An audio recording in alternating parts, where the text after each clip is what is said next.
gentlemen, let's get ready to rumble!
Ladies and gentlemen, let's get ready to rumble!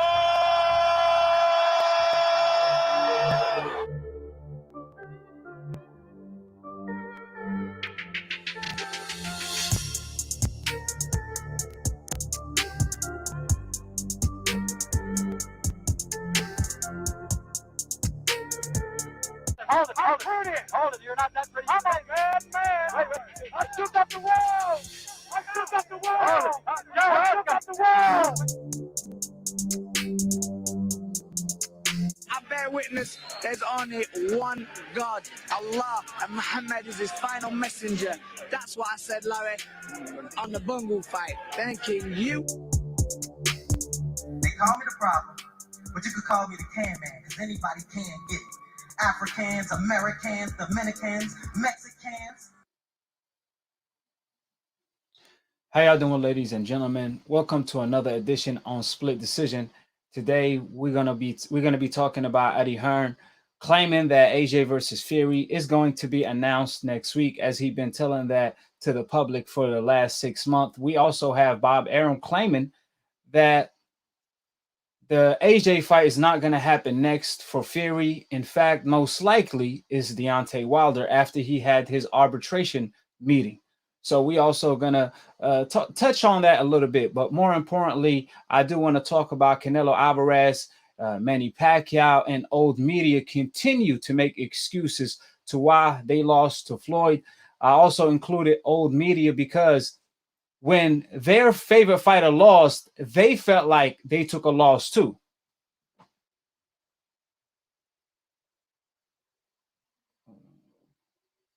Just give me a second.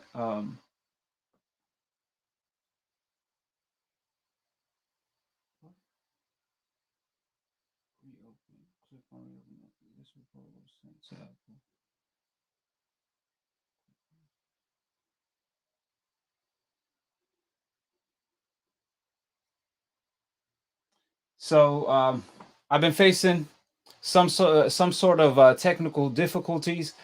So if I do disappear, just hang on because the system that I'm using crashed on me all of a sudden. So like I said before, there's a lot to talk about. Go ahead and call in, tune in, and I'm gonna start. Like I said, picking up phone calls as soon as the show starts. Ladies and gentlemen, let's get ready to rumble!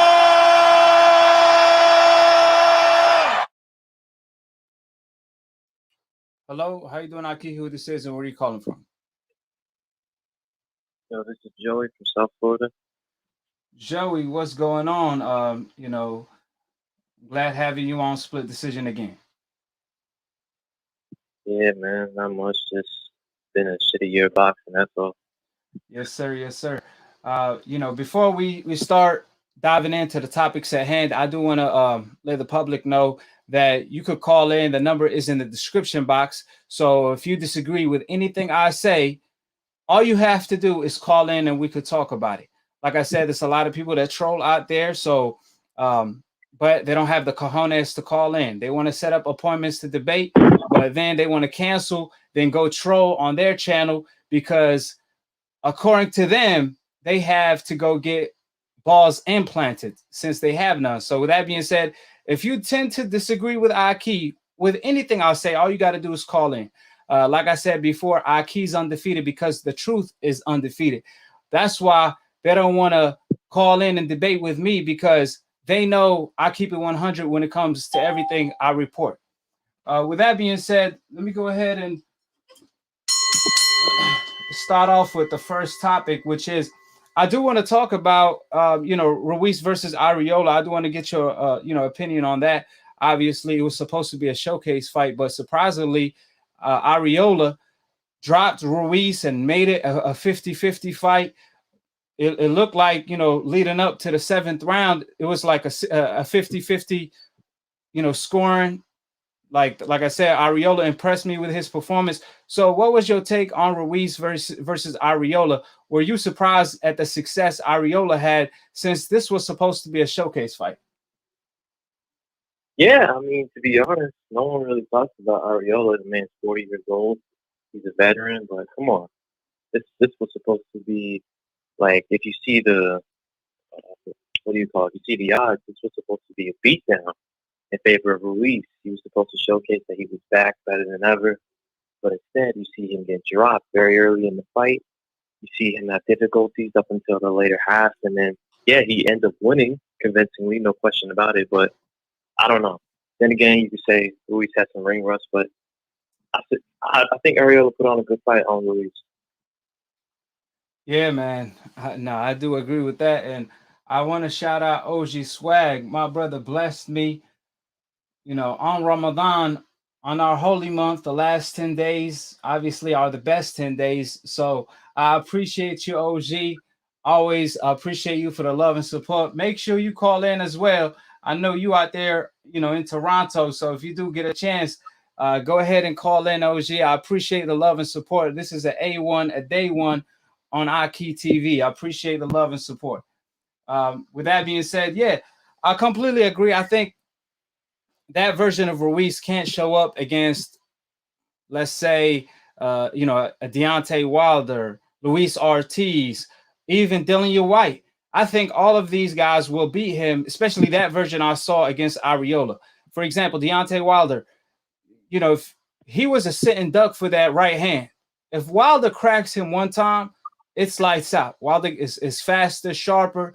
It's arguably one of the hardest hitters of all time. So if that version of Ruiz shows up against Deontay Wilder, it will be night-night for Ruiz. It probably won't make it past the 1st or 2nd round. Even Luis Ortiz, I feel like that's a dangerous fight for Ruiz, because Luis Ortiz, he's a very sharp counterpuncher, a hard hitter, arguably the most skillful heavyweight today. That's why he's the boogeyman, the most avoided. Only Wilder gave him a shot. He gave him a shot twice. Other than that, nobody's willing to fight Luis Ortiz.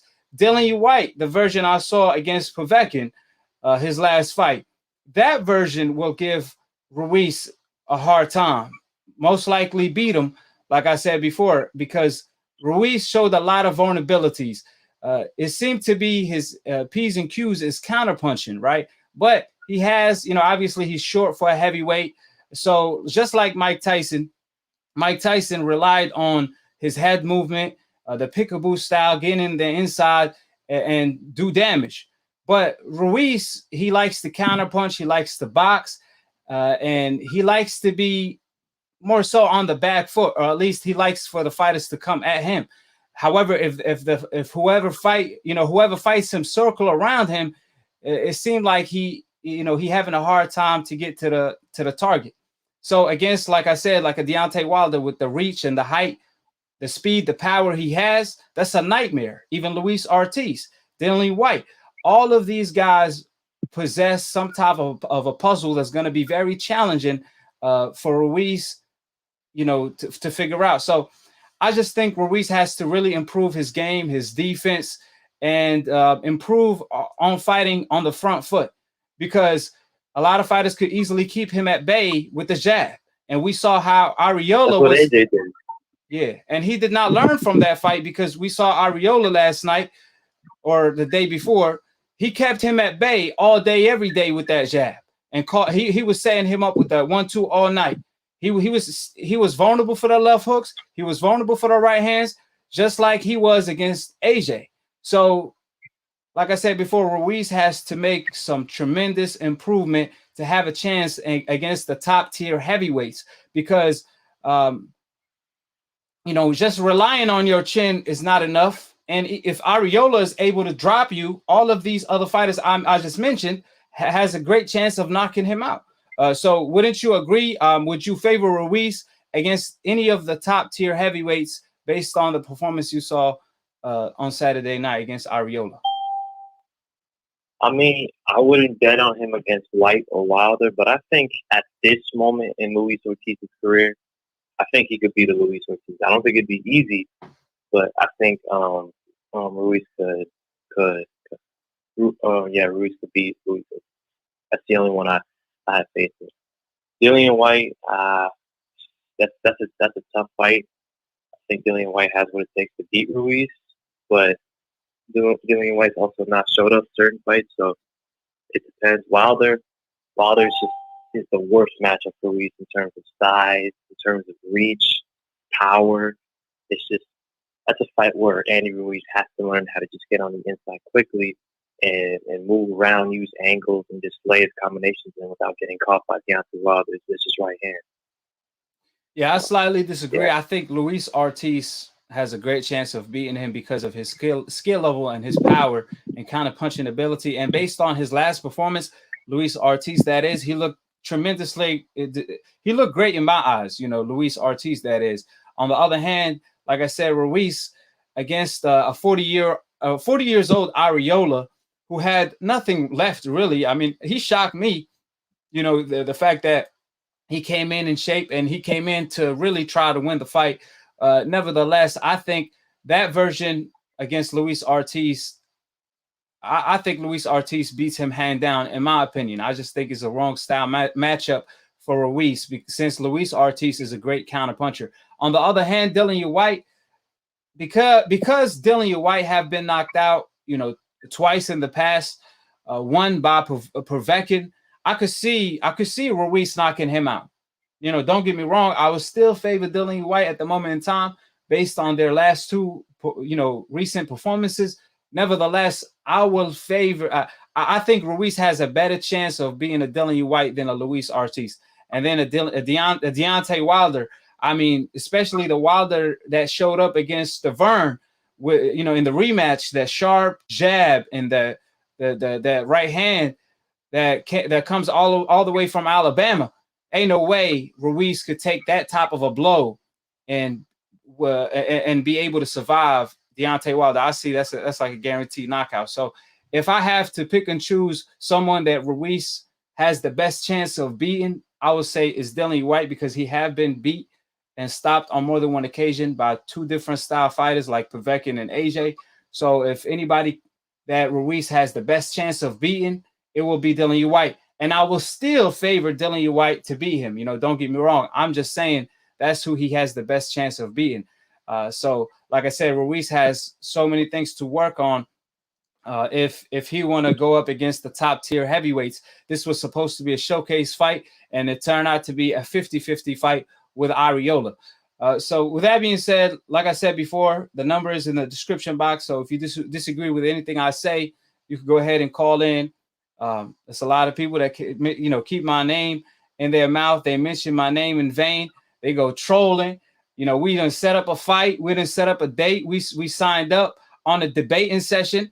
And instead of they, coming into AKHi TV to debate, they want to pull out, show up in another arena in another country and say on a different day, early on that day, and then they want to say, hey, and start trolling AKHi instead. So like I said, grow some cojones and call in.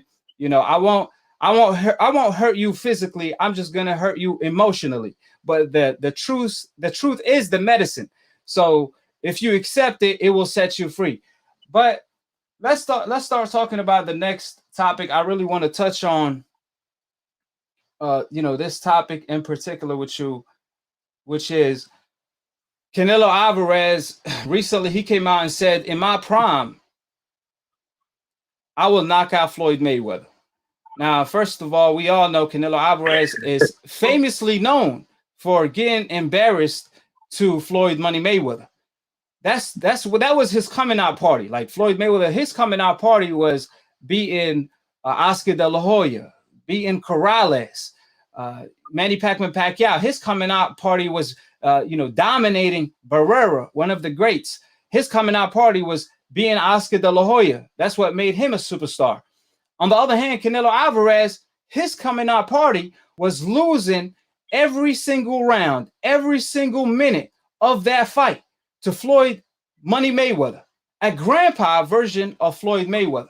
But Canelo has the audacity to claim prime for prime, and Canelo Alvarez in his prime will knock out Floyd Mayweather in his prime. So what's your take on that? Let me get your thoughts on that, and obviously I will give you my take.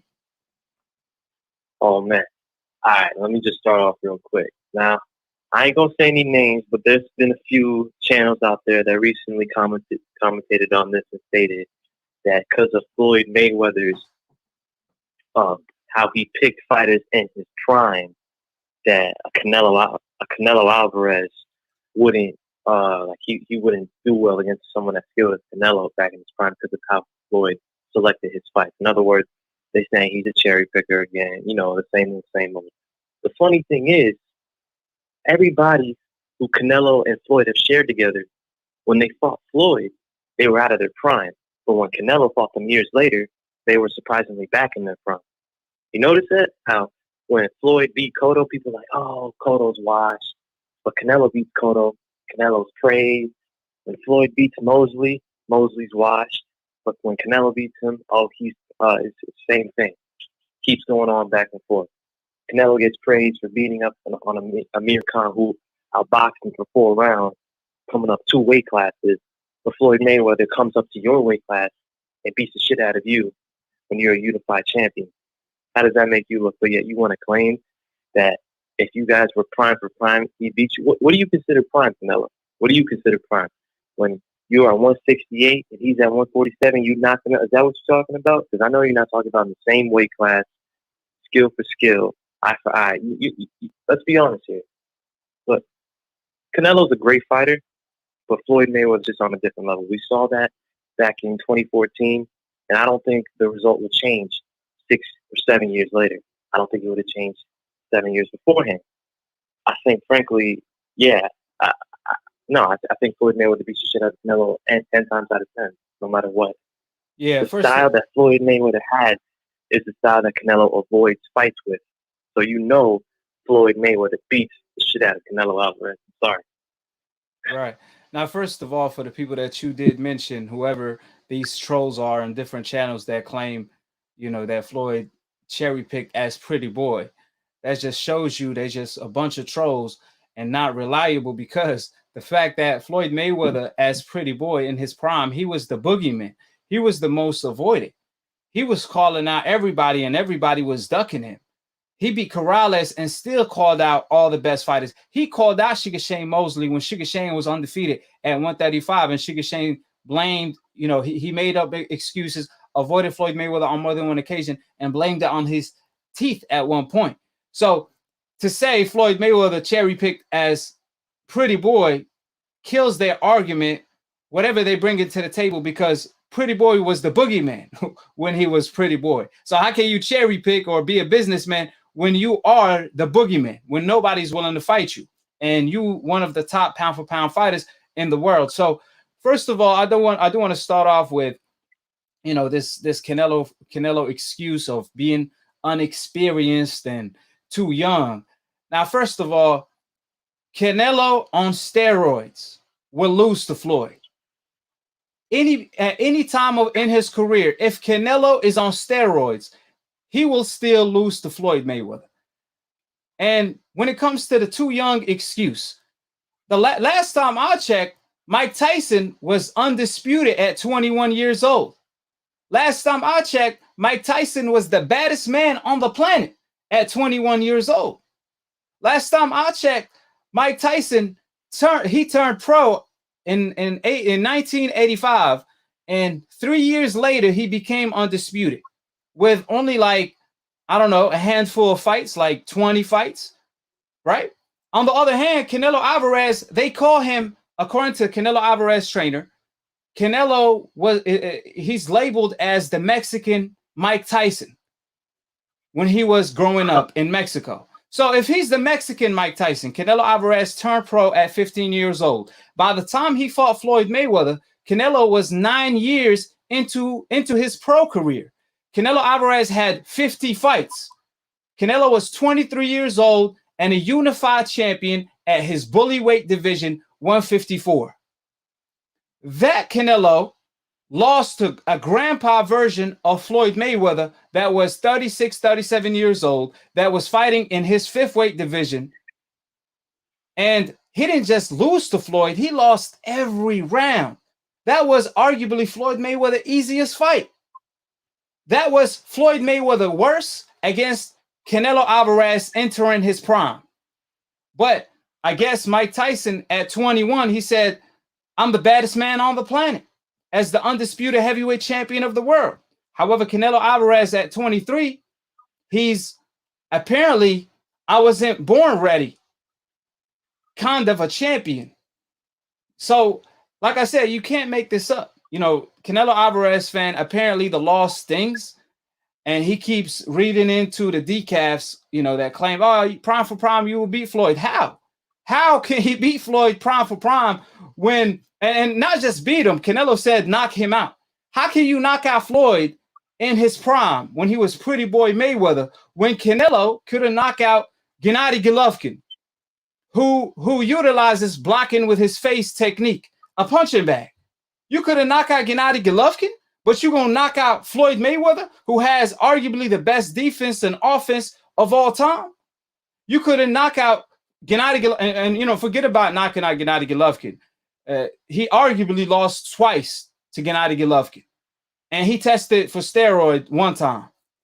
But that same Canelo could beat Floyd, Pretty Boy Floyd. In fact, I hope the fans that's tuning in that the best version of Floyd Mayweather was the version when he was 23 years old. Floyd Mayweather at 23 years old was the best version of Floyd Mayweather. Floyd Mayweather at 23, 24 beat Corrales. That was his best performance of his career. Corrales was 20 pounds bigger than him.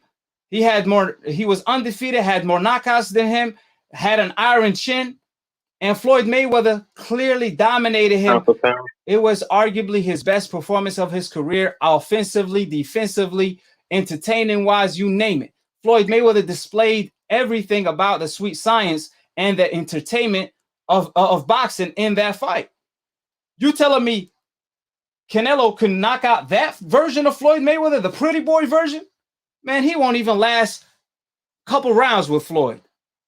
Never mind if roles were reversed. Can you imagine if Floyd was 23, that same version that went up against Corrales, fighting a Canelo Alvarez that's moving up that had to move up 5 weight divisions. Like, let's say Canelo started at 112 pounds and he had to move up all the way to 130 pounds to fight Floyd Mayweather.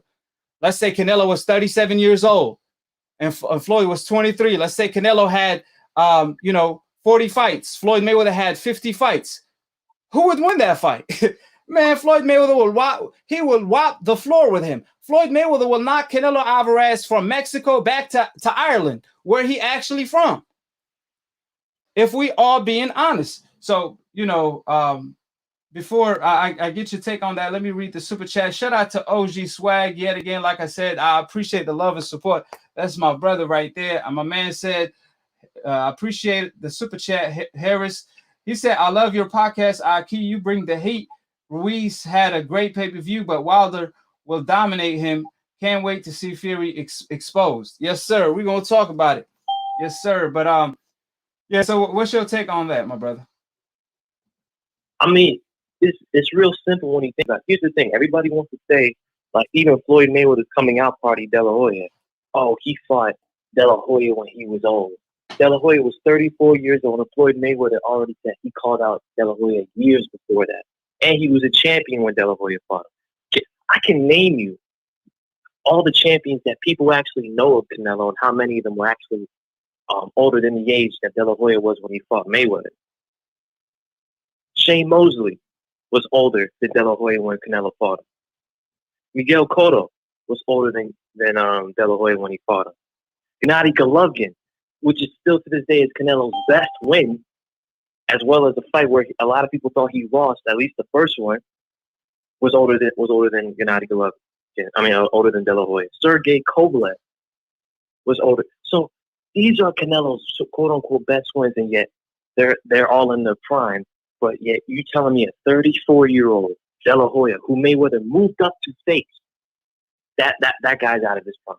You telling me Miguel Cotto at 31 was out of his prime.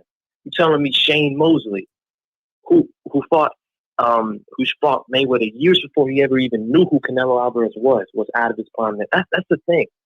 These Canelo fans, they don't make no sense. They want to get all emotional and say Floyd Mayweather cherry picked, and then they contradict themselves because I point out to them, every fighter you mentioned Floyd Mayweather fought out of their prime, Canelo fought years later. So that doesn't make any sense. And these guys were in their early 30s when Floyd Mayweather fought them. Canelo's fighting them damn near in their 40s. And not to mention Floyd fought these guys coming off their biggest win. Cotto beating Margarito. Sugar Shane Mosley knocking out Margarito. Oscar De La Hoya coming off a big win. Pacquiao coming off a big win. And, even Virgil Ortiz. Virgil Ortiz beat an undefeated Berto at the time. He was coming off a big win. The biggest win of his career, in which he shocked the world in the fight of the year at the time. So, again, these guys want to make Victor Ortiz was the same age as Canelo, but people don't talk about that. They only bring up how Canelo was 23. Victor Ortiz was 24 years old. No one had a problem with that. Like I said, 23 years old. 23 is entering your prime. We saw Mike Tyson being the baddest man on the planet at 23. And Nassim Hamed, his best version was at 22 when he was unified champion. Teofimo Lopez beat a pound for pound Lomachenko. And Lomachenko was 32 years old. Floyd was 37 years old. Lomachenko was 32 when Teo beat him with 15 fights, not 50 fights. 15 fights. Teo was 15 fights, 4 years into his pro career, and he beat a Lomachenko that was 32 years old in his third weight division. Meanwhile, Canelo Alvarez, again, 50 fights, 9 years into his pro career. Supposedly the baby Mike Tyson of Mexico. And he not ready? You will never be ready if you're not ready at 23 years old. That's supposed to be you entering your prime. And that version of Canelo was one of Canelo's best versions that I had ever seen. Because, again, Canelo against Lara, he looked like crap. Lara won that fight. Canelo versus Amir Khan, he was getting outboxed for the first 5 rounds.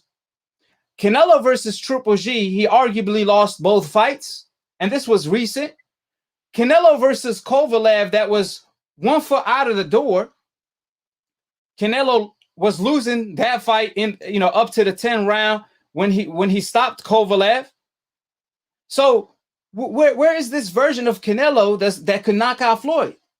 At what time was Canelo the best version of himself? Because everybody was screaming out When how he beat Avini. when he beat Ivini, a fighter coming off a loss, when he lost his contract for cherry picking. Is that Canelo Alvarez's best version? When he cherry picks the fight, the cherry pick of the century? Because remember, when Floyd fought Canelo, the reason why Floyd fought Canelo is because they were claiming Floyd is ducking Canelo. Everybody was screaming out on top of their lungs that they could, Floyd is ducking Canelo. Floyd is ducking Canelo. Floyd told Canelo, look, go get a significant win, beat an Austin Trap, and then I'm going to fight you. Because remember, Canelo didn't even want to fight Austin Trap. Floyd told him, if you fight Austin Trap and you beat him, I'll fight you. And then Canelo fought an undefeated Austin Trap. He struggled with him, but he displayed good head movement. Yeah, he beat him. He displayed good head movement. The same head movement he has today. People want to talk about his tremendous defense. He had good defense when he fought Austin Trout. We still see highlights to this day of Canelo head movement against Austin Trout, of how sweet his defense was. And then a fight later against Floyd Mayweather, when Canelo was a unified champion at 23 with 50 fights. He's too young. He's unexperienced. He wasn't ready. But Mike Tyson, Floyd Mayweather, Muhammad Ali, Teofimo Lopez, they are the best version of themselves at 23. Muhammad Ali was the baddest man on the planet at 23. Mike Tyson was the baddest man on the planet at 23. So, like I said, it's just a bunch of excuses. Canelo will be remembered for I'm not ready kind of a champion, because that's all he does, is that he makes excuses. So if you're so good, Canelo, why are you still ducking Black American style fighters to this day? If Canelo improved so much from that Floyd Mayweather loss, why is he ducking Charlo? Why is he ducking Andrade? Remember, Canelo was Andrade mandatory at one point at 154 for the WBO belt. And Andrade disrespected the heck out of Canelo. He told him, you know, grow some cojones and all of the above. He called him the B word when Canelo was Andrade mandatory, when Canelo didn't have a belt, and he avoided Andrade. And then roles were reversed at 160. Charlo was Canelo mandatory, and Canelo surrendered the belt to Charlo. So if you improve so much, how come you continue to avoid Black American fighters? The last time Canelo Alvarez fought an undefeated Black American fighter was 9 years ago when he lost to Floyd Mayweather. So that should tell you everything. That the fact that Canelo have been avoiding Floyd Mayweather style type of a fighter to this day. 9 years later.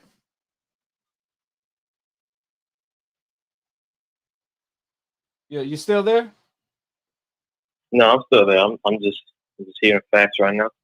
Yeah. So again, like I said before, I mean, he continues to make excuses, but you know, again, Tio 23 beat Lomachenko. Mike was the baddest man on the planet at 21. Ali was the greatest of all time, the best version of himself at 23.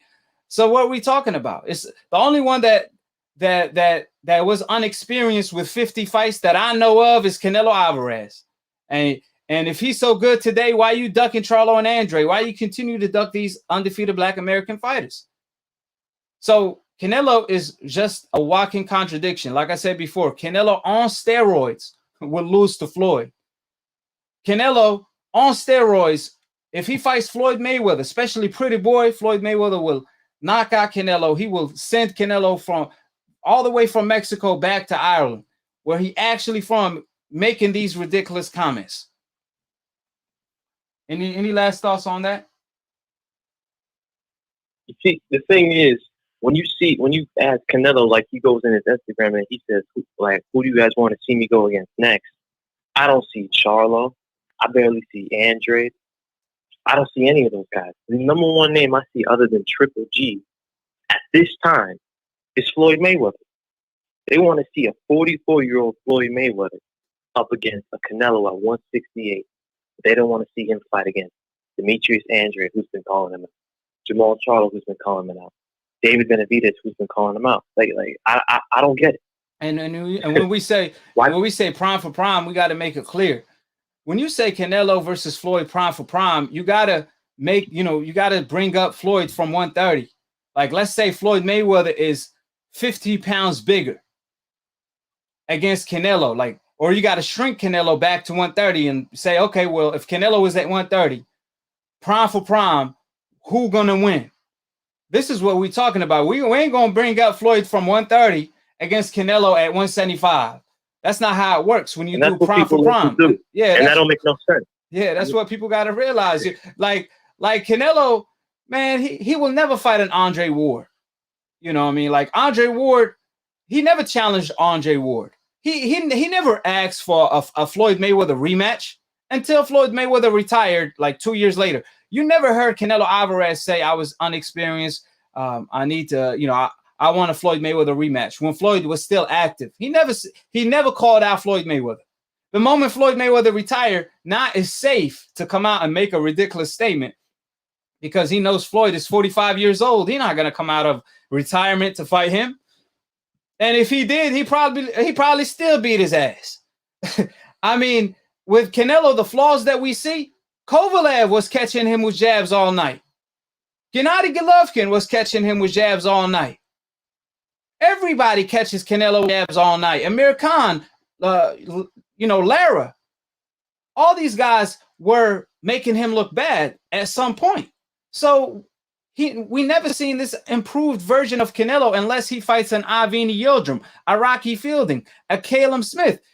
These European fighters. And this is exactly why he's on a Europe tour as we speak. This is why Canelo is the pioneer of the NBF belt. No black fighters witness protection franchise. Because, again, Canelo is the best non-black fighter in the world. That's what he is. Because he don't fight any black fighters, which is the most dominant race, because he don't want to fight. He don't want to have flashbacks of what happened to him when he fought Floyd. And people want to bring up Jacob. Jacob was never undefeated. Jacob is not as sharp offensively and defensively as Charlo and Andre. Jacob already been knocked out before and lost on more than one occasion before he fought Canelo.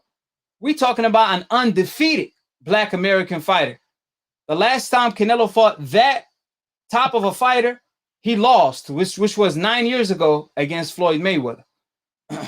Any last point? Because I got a lot of callers. Unless you're gonna stay on the line, I could pick you back up later. But any last point before I pick up other calls? I mean, not on the Canelo thing, but I just wanted to say something about, because I ran into this recently with this one decaf thing, trying to tell me like, oh, you lied and stuff. You told me Teofimo wasn't undisputed. Like, Mauricio Sulaiman came out and said something. I just want to point out the contradiction in WBC franchise belt against the WBC rules. Let's just all just think about this real quick. Ryan Garcia is a WBC interim champion. By the rules of the WBC, if the regular champion vacates the belt, Ryan Garcia would be elevated to full champion, just like Devin Haney was. If Teofimo Lopez were to vacate all his belts after fighting Kambosos, Ryan Garcia would still remain the interim champion. Why is that? Because he's not the WBC champion. That spot is Devin the Dream Haney. If Devin Haney vacates, so the franchise belt contradicts the rules made by the WBC and every other organization. And on top of that, Mauricio Sulaiman made it clear that Lomachenko, as well as Canelo, requested the belt, and yet you have Lomachenko here talking to Devin Haney saying he never had any control on that. That happened automatically. He had no idea that was going to happen. So once again, someone's lying. Now, whether it's Mauricio Sulaiman or Lomachenko, we don't know. But what I do know is that the WBC franchise belt is not the real champion, at least under the WBC. That's all I have to say. Yeah, but hold on before you go, because that's a great point. You got to remember that Bill Haney had a conversation with the WBC recently, and Bill asked the WBC, Sulaiman, he told him, look, we wanted to fight Lomachenko, but you made him franchise, and that was beyond our reach. We couldn't petition to fight Lomachenko. And He said, how can you say that, how can you change the rules now to claiming that the supreme champion is the franchise if we can't challenge, if no one under the WBC can challenge the franchise champion? So the WBC said, yes, you can challenge the franchise champion. So Bill Haney asked them, how can we challenge him? And that's when the WBC said, oh man, I mean, if you think we've been bad to you, this and that and the third, he changed the topic. He started deflecting, and he started lying about Devin. He was 26 pounds bigger. Well, he hydrated 26 pounds when Devin never stepped up on a scale after he weighed in prior to a fight. So the point that I'm trying to bring up is that the WBC, he was asked a simple question: how can you challenge a franchise champion? How can you petition to challenge a franchise champion? And the WBC refused to answer the question. He deflected because, like I said, the franchise is a witness protection title. It's the NBF witness protection belt. That's what it is. Because when he was asked a direct question, how can we challenge the franchise? He automatically deflected. You know what I'm saying? And then it was the WBC president who said out of his own mouth, he said it. I didn't say it. He said the franchise is not a title, it's not a belt, nor a championship. He said it's a designation given. So was he telling the truth when he said it? Was he telling the truth then when he said that? What do you think, Joey? I assume so. Okay, that's what I think. Right, let's assume he was telling the truth. So if he was telling the truth then Teofimo is not undisputed. And if he was lying then, and now he's saying Teofimo is undisputed, so was he lying yesterday, but today he's telling the truth? Or was he telling the truth yesterday, and today he's, lying? Which one is it? You can't have it both ways. And like I said before, you could go to BoxRec right now. We see Josh Taylor. Josh Taylor is fighting Ramirez. All the 4 titles is on the line: the WBC, the WBA, the IBF, and the WBO. On the other hand, you go to the BoxRec, Teofimo and Composa's BoxRec, you see Teofimo defending the WBO, the WBA, and the IBF. He ain't defending none of the WBC titles he has. He claims he has a super title, and he claims he has a franchise title. However, neither of them is on the line. So how can you be the WBC champion, but you're not defending your WBC title? And the WBC title is not on the line. So even if Composas beats him, he's not going to be undisputed because he's not going to have the WBC title. None of them. None of the boxing websites got Teofimo as undisputed. So the history books say he's not. None of the sanctioning bodies got Teofimo as undisputed. This is why, and like I said, if you Google undisputed, the definition of undisputed is that there is no dispute who is the champion. And regardless of how you feel about Teo and Devin, there's a dispute. That's why we're talking about it right now. That's why the whole boxing world talking about it right now. So if there's a dispute, that contradicts the definition of undisputed. That means Teo is not undisputed. You know what I'm saying? So again, Teofimo is paying sectioning fees for that witness protection. He's getting 6ix9ine pays for witness protection. So if Teo pays for fees for a belt that's not real, it's because that's the fees for the NBF witness protection. It don't come for free. With that being said, let me just read the super chat real quick. Ismail, my brother said, Salam AKHi, any updates on the arbitration with Fury and Wilder? Yes, sir. I'm going to talk about it in a few. But with that being said, I do want to get to the other calls, before I get to that topic. So I appreciate you, Joey. If you do stay on the line or call later, I'll pick it up. But I do want to get to the other callers. All right. Nah, my man. You take it easy. Good talking to you. Yes, sir. Yes, sir. Always great talking with you, Joey.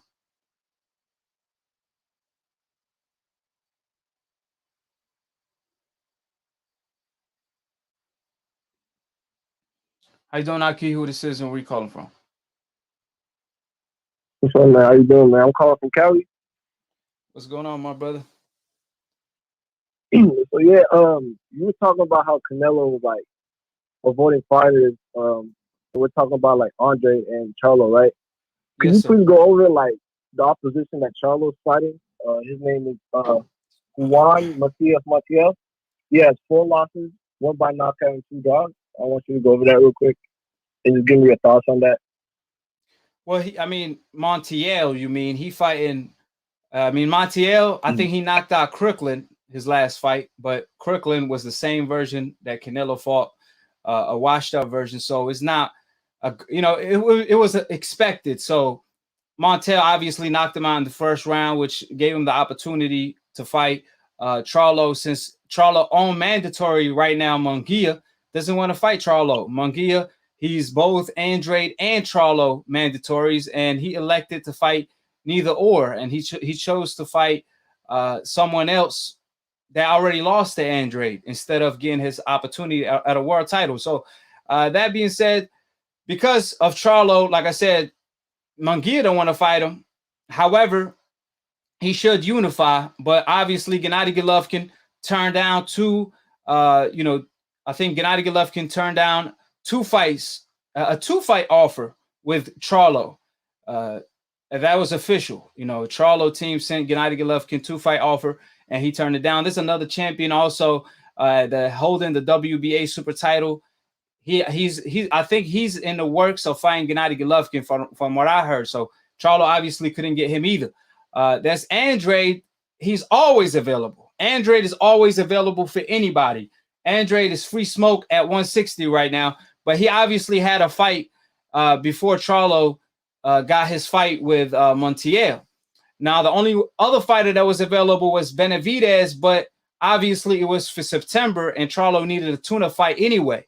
So, I mean, to me, it don't bother me that Charlo is fighting Montiel. It's like a stay busy fight, as long as his next fight is against a David Benavidez or against an Andrade, a unification, or any name like Gennady Golovkin. If you can't get your hand on Gennady Golovkin, fight Andrade, fight David Benavidez, because if you don't fight those guys, Canelo will continue ducking him forever. But besides that, Andrade, on the other hand, he can't catch a break because he's avoided by everybody. So that's my take on Charlo fighting Montiel. But what I'm trying to say is, like, you got to give Canelo some credit because at least he's unifying. He's fighting fighters that have a belt, whereas you got fighters like Charlo. He's fighting someone with 4 losses, like I just said. Yeah. I just feel like you got to give Canelo some respect. Like Canelo, what was that? Yeah. Continue. Hello? Yeah, no. That's basically all I had to say. Was like, I feel like you're discrediting Canelo's achievements and everything like that. You said I'm accusing him? Hold on, you said I'm accusing him? You got to give him props at least for fighting opponents that have a belt at least. You know what I mean? Like, hold on. Did you say I'm accusing him of cheating, or you said I'm criticizing him? No, I didn't say that. No, I'm like, I feel like you're discrediting him. Okay. So what do you disagree with? Because you said he's fighting another champion. You got to realize. Canelo, no, because I disagree. Yeah, hold on. Pause. I want to get the point across before I'll let you get talk. But Canelo, he's in a better position than Charlo, because Canelo, he could fight anybody. Wouldn't you agree? Anybody Canelo chooses to fight, he could fight. He's a free agent, yep. So if Canelo chooses to fight Gennady Golovkin, Andrade, Charlo, David Benavidez, I don't care who it is, Burabiev, anybody Canelo chooses to fight, wouldn't you agree he could get that fight? Yeah, I agree. Yeah. Wouldn't you agree that anybody Charlo tries to fight, he can't get that fight? No, I mean, well, that's debatable. He just has to send out an offer. He has to worry about his opponent right now, and that's Juan Montiel. Yeah, but before that, I'm saying. So you saying you disagree? You don't think you think Charlo could fight anybody if he wants to? Yeah, of course. I mean, regardless. Okay, so how come? Hold on, pause. So how come Triple G turned down a fight with him recently? I'm not sure, to be honest. I really don't know. I'm telling you, I'm informing you. He turned down a 2-fight deal against Charlo. Even if he would have lost, he could have forced the rematch. for a unification bout at 160. So why couldn't he fight like Murata? He could fight Murata. He could fight Andre. Why couldn't he do those? No, hold on. But you said that, you know, I asked you a simple question. You said that Charlo could fight anybody just like Canelo. You said that he could fight anybody he want to. So I'm asking you, how come Triple G turned down a fight with him? Well, I mean, you need two people to agree, right? Exactly. So the point that I'm trying to make is that Charlo is not in the same position as Canelo. Charlo can't just fight anybody because not anybody is willing to fight him. Yeah, not anybody is willing to fight him. Triple G is not willing to fight him. Munguia, his mandatory, is not willing to fight him. Now, mind you, Triple G is champion. He's not willing to fight him. Munguia is a mandatory. He's not willing to fight him. Now, I'm not saying nobody is willing to fight Charlo. Now, that's not what I'm saying. There's few fighters, a handful that's willing to fight him, like Andre and Benavidez. That's the only two fighters that come to mind who's willing to fight Charlo and sincerely, not just pretending or calling him out, because you got Eubank who will call him out, but he will go elsewhere. I'm talking about fighters that sincerely want to fight him. There's only two. There's Andre and Benavidez. That's the only two. Other than them two, that's not, because Canelo don't want to fight Charlo because Canelo gave up his belt not to fight Charlo. So when you say why I'm criticizing Canelo, because Canelo, he fighting another champion. Yeah, he fighting the weakest links. He picking and choosing. He's not fighting the best, because when he had a chance to fight Charlo, he turned it down. When he had a chance to fight Andre, he turned it down. When he had a chance to fight Benavidez, he turned it down. He wanted to fight Ivini. Would you want to see Canelo versus Benavidez, or would you prefer to see Canelo versus Ivini Yildirim? Benavidez, of course. That's not a question. So how you feel Canelo choosing to fight Ivini for Benavidez title instead of fighting Benavidez? I feel like it's terrible for boxing. Like, I feel like the best should fight the best. I honestly don't know why he fought Ivini. And that's so. I feel like what matters now is. Yeah. I'm sorry. I didn't mean to cut you off. No. Go ahead. No. Continue. I'm sorry. I didn't mean to cut you off. Yeah, no, because I feel like regardless of whether or not he faces Vini or not, he's moving on now to unify the titles. I feel like that's the most important thing, you know. Yeah, but I'm saying whether or not he fought him or not. So why you mad at me when I'm pushing for the best to fight the best? I'm pushing for Canelo to fight Benavidez. Just like the same way. Yeah, but I'm saying I'm pushing for Canelo to fight Benavidez instead of cherry picking Ivini, a fighter coming off a loss in two-year layoff. I'm pushing for these fighters to do the right thing. I'm pushing Charlo to fight Benavidez. I made a bunch of videos calling out Charlo for why he ain't fighting Benavidez. I know Charlo is not in the same division as Benavidez. I could have easily made a video. Look, Charlo, he called out Benavidez a year ago. A year ago, Benavidez had a belt. Today, Benavidez don't have a belt. So why should Charlo fight him? I could have easily made a video and made them talking points, but I didn't do that. What I did is I made a video saying Charlo said out of his own mouth, I'm going to break Benavidez's neck. So if you're going to make that type of comment, I'm going to hold you to it. So you can't trash talk and then backtrack. If you're going to trash talk, I'm expecting you to live up to it, right? So whatever I'm saying, I'm consistent with it. It ain't just Canelo, it's everybody. But what tends to happen is the fighters that I'm criticizing, and it's fair criticism because they are doing the wrong thing, which is ducking in the sport. They happen to be your favorite fighters, man. So again, what do you disagree with what I've been saying or reporting that you felt like I'm being biased? Actually, Canelo isn't my favorite fighter. It's actually Manny Pacquiao. And in your title, you said that he's making excuses to this day. I want you to go over that, please.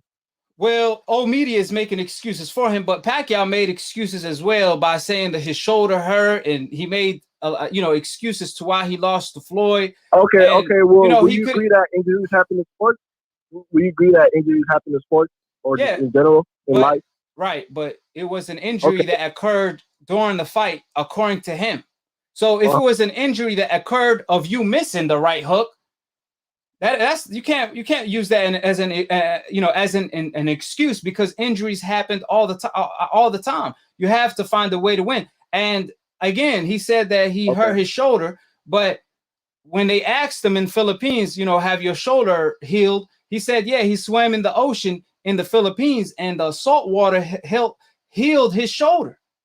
I ain't making this up now. He said it on a Philippine podcast. Yeah, no, that's true. I heard of that. So when you hear that, you're like, come on, Pacquiao. I love Pacquiao. He one of my favorite fighters too. But the truth always prevail. I'm always tell the truth. Just because I like Pacquiao, I'm not gonna say, oh man, Pacquiao, yeah, that excuse you made nonsense. You know, it was a bunch of nonsense because you never had a surgery after, and you claim salt water held your shoulder. And if you go back to the fight, after the fight, he had his hands up. He wasn't holding his shoulder. You never seen during the fight, you know, him complaining about his shoulder. He never told Freddie, hey, my shoulder hurt, Freddie. I can't throw the right hook no more. I challenge anybody anywhere to say, to point out a sequence where Pacquiao complained about his shoulder in the corner. I challenge anybody to point out where Pacquiao's shoulder was getting massaged in the corner while fighting Floyd. So that's why I said there's a bunch of excuses. But it's not really Pacquiao at the moment in time. It's more so old media by bringing up things like, you know, Floyd versus Pacquiao was a disappointment, which I'm going to dive into that later. But hold on. Let me just read this super chat real quick. My man, Richard said, keep it up, champ. Do you think Charlo is ducking? Like I said, with Charlo, as long as he fights Benavidez, Andrade, a meaningful fight next, a fight that matters, a 50-50 fight next, is fine with me. This Montiel fight is more like a stay busy fight, but he has to make a big fight next, either with Andrade or Benavidez. And we know them two fighters are available at the moment in time. So as long as he fight either one, then it's a go. So again, before I let you go, can you point out anything that I say you disagree with or how I'm being biased? Actually, no, I agree with nearly everything you said, but like the super chat said, you know, I feel like you got to keep that same energy after Charlo fights his stay busy fight. I want you to keep that same energy and, you know, make videos of him, like, quote unquote, ducking if he doesn't fight the other titles, you know. So how many videos? How many videos have I made? How many videos have I made on Charlo not fighting Benavidez or avoiding Benavidez? No, all the videos I've seen was about you saying that Canelo's ducking Andre and Charlo. Hey, well, from what from what you see. So if you don't watch all my content and all my videos, how's that my fault? I made more videos on Charlo. No, this is a fact. I made more videos on Charlo avoiding Benavidez and not living up to his word than about Canelo ducking Benavidez, that's a fact because he fought for Benavidez belt against Avni Yildirim. I made more videos on Charlo versus Benavidez than Benavidez versus Canelo. Do you know that? Let me see your channel right now. Hold on. If you go back, my last video was Charlo claiming, why should I risk my life against Benavidez? That was my last video on Charlo and Benavidez. So again, you got to check your facts. Like I know you be reading these comments, and you watch other YouTubers that trolls on different channels that mention my name in vain. But you got to see for yourself. I made more videos. I apply more pressure on Charlo than old media do, because I keep it consistent. I keep it consistent with everybody. It's never personal with me. Like I said, I push for the best versus the best. The message is always consistent, which is the best versus the best. So you go back, you do your homework, watch all the videos where I called out Charlo for making up the vaccination excuse, for Charlo making up the too young excuse, for Charlo not backing up his words on fighting Benavidez, claiming he gonna break his neck, and then say, why should I risk my life? Why should I fight Benavidez for peanuts? Check all them videos out, which they at least 6-7 videos. So you go back and you watch them. And like I said, I always keep the same energy. So is there anything else besides you not doing your homework, claiming I'm biased? No, I never said you're biased. I just want to say keep it up. I'm actually, I'm a big fan of your YouTube channel. Just keep it up, keep on pushing for these big fights. And just I want you, keep on doing your thing, man. Good job, man. I appreciate it, my man. Yes, sir. All right.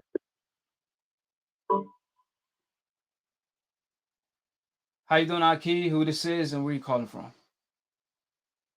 AKHi, what's going on, brother, man? Hey, before you say anything, I gotta give you a big props. New media out here, and you doing the right thing, brother. You pushing for the right fights. You doing it the right way, bro. Like, I love it. This Avery Whyte from Warner Robins, Georgia.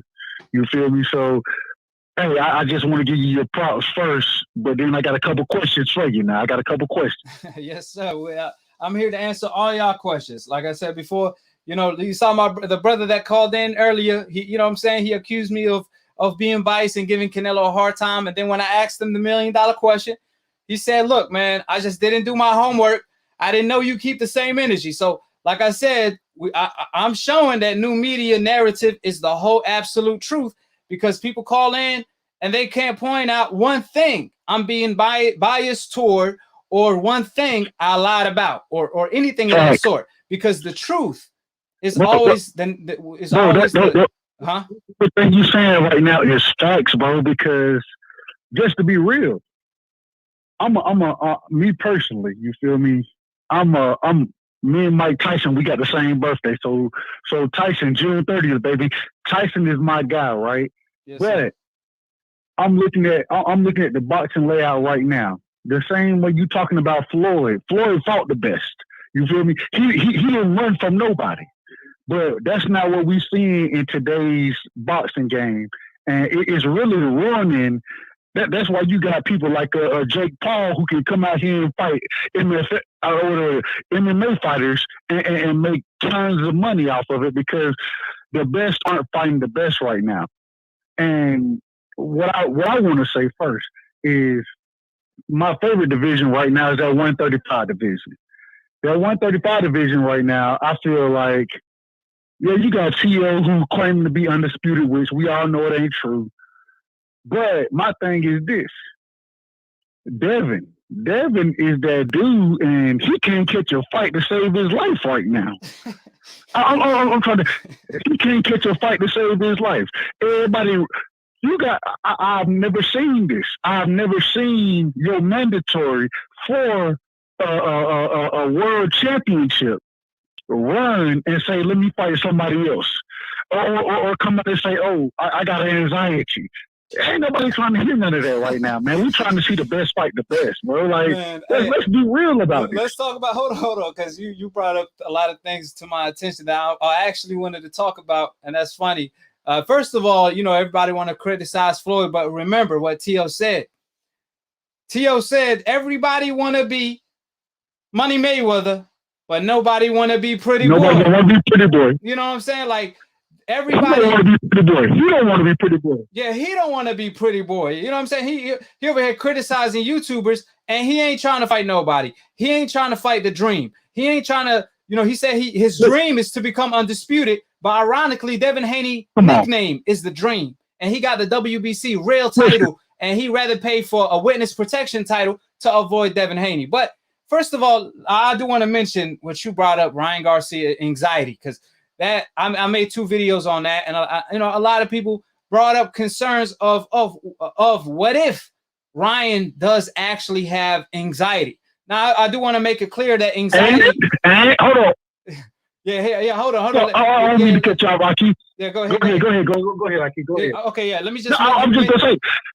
Yeah, I just want to mention these couple, points before I let you talk, which we're gonna talk about it. We're gonna cook on it. I just want to say anxiety definition. I just want to inform the public. Anxiety is your body naturally responding to stress. It's a feeling of fear, apprehension about what's to come, in fear or nervousness.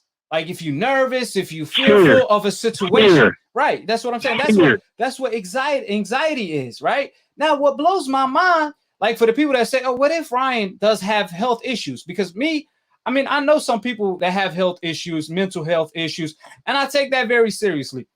And I don't want to ever, make a joke out of it or fun out of it. That's not what I'm doing. I'm pointing out the fact that if Ryan does have anxiety, why was he trolling Tank? Why was he saying Tank, let's fight? Why was Ryan Garcia claiming Tank is scared Tank is afraid. Ryan Garcia said he was telling Tank, don't run, don't run, don't be scared after what I do to Luke Campbell. Don't run. And then you know, he was actually accusing Gervonta Tank Davis of having anxiety. He was claiming Gervonta is scared. He's afraid. He gonna knock him out in 2 rounds. This is what Ryan said. So why will a person that have anxiety, why will a person that has anxiety do these things? Why will a person that has anxiety apply more pressure on him and more stress on him to live up to all the shit he didn't talk if he has anxiety? Can you please explain that? Let me tell you, I'm gonna be straight with you right here. This is I agree with everything you just said. That's the first thing. How you gonna troll somebody that you really don't want to fight? That's the first thing. You really don't want to fight them, but you trolling. Okay, we understand you getting your views up. We understand that. I'm not even mad at that. I'm not even mad at that. I disagree with it, but I'm not mad at it. You feel me? You getting your views up. You getting your money here, there, whatever. This is my problem. Once again, when we talk about anxiety, we're talking about fear, right? You didn't have anxiety when you was fighting all these other fighters. You didn't have anxiety then. So how all of a sudden do you have to pause your career because you have an anxiety? Now all of a sudden you know that you can't beat these guys. You know that. You know what I'm saying? Luke Campbell, which my God, we're watching Luke Campbell. This man should never put you on the mat. He should never put you on the mat, but he did. So if he puts you on the mat, that's where that anxiety comes from. Because you know that if this man can do it, somebody that I think we all say don't have a puncher's chance, he's a decent fighter. But Luke Campbell, he's nobody to sneeze at, but we're not going to put him in the top of anything. So now he done put you on the mat. That's where that anxiety come from, because you got that fear that, oh, damn, he done put me on the mat. What Tank gonna do? What Devin gonna do? What Tio gonna do?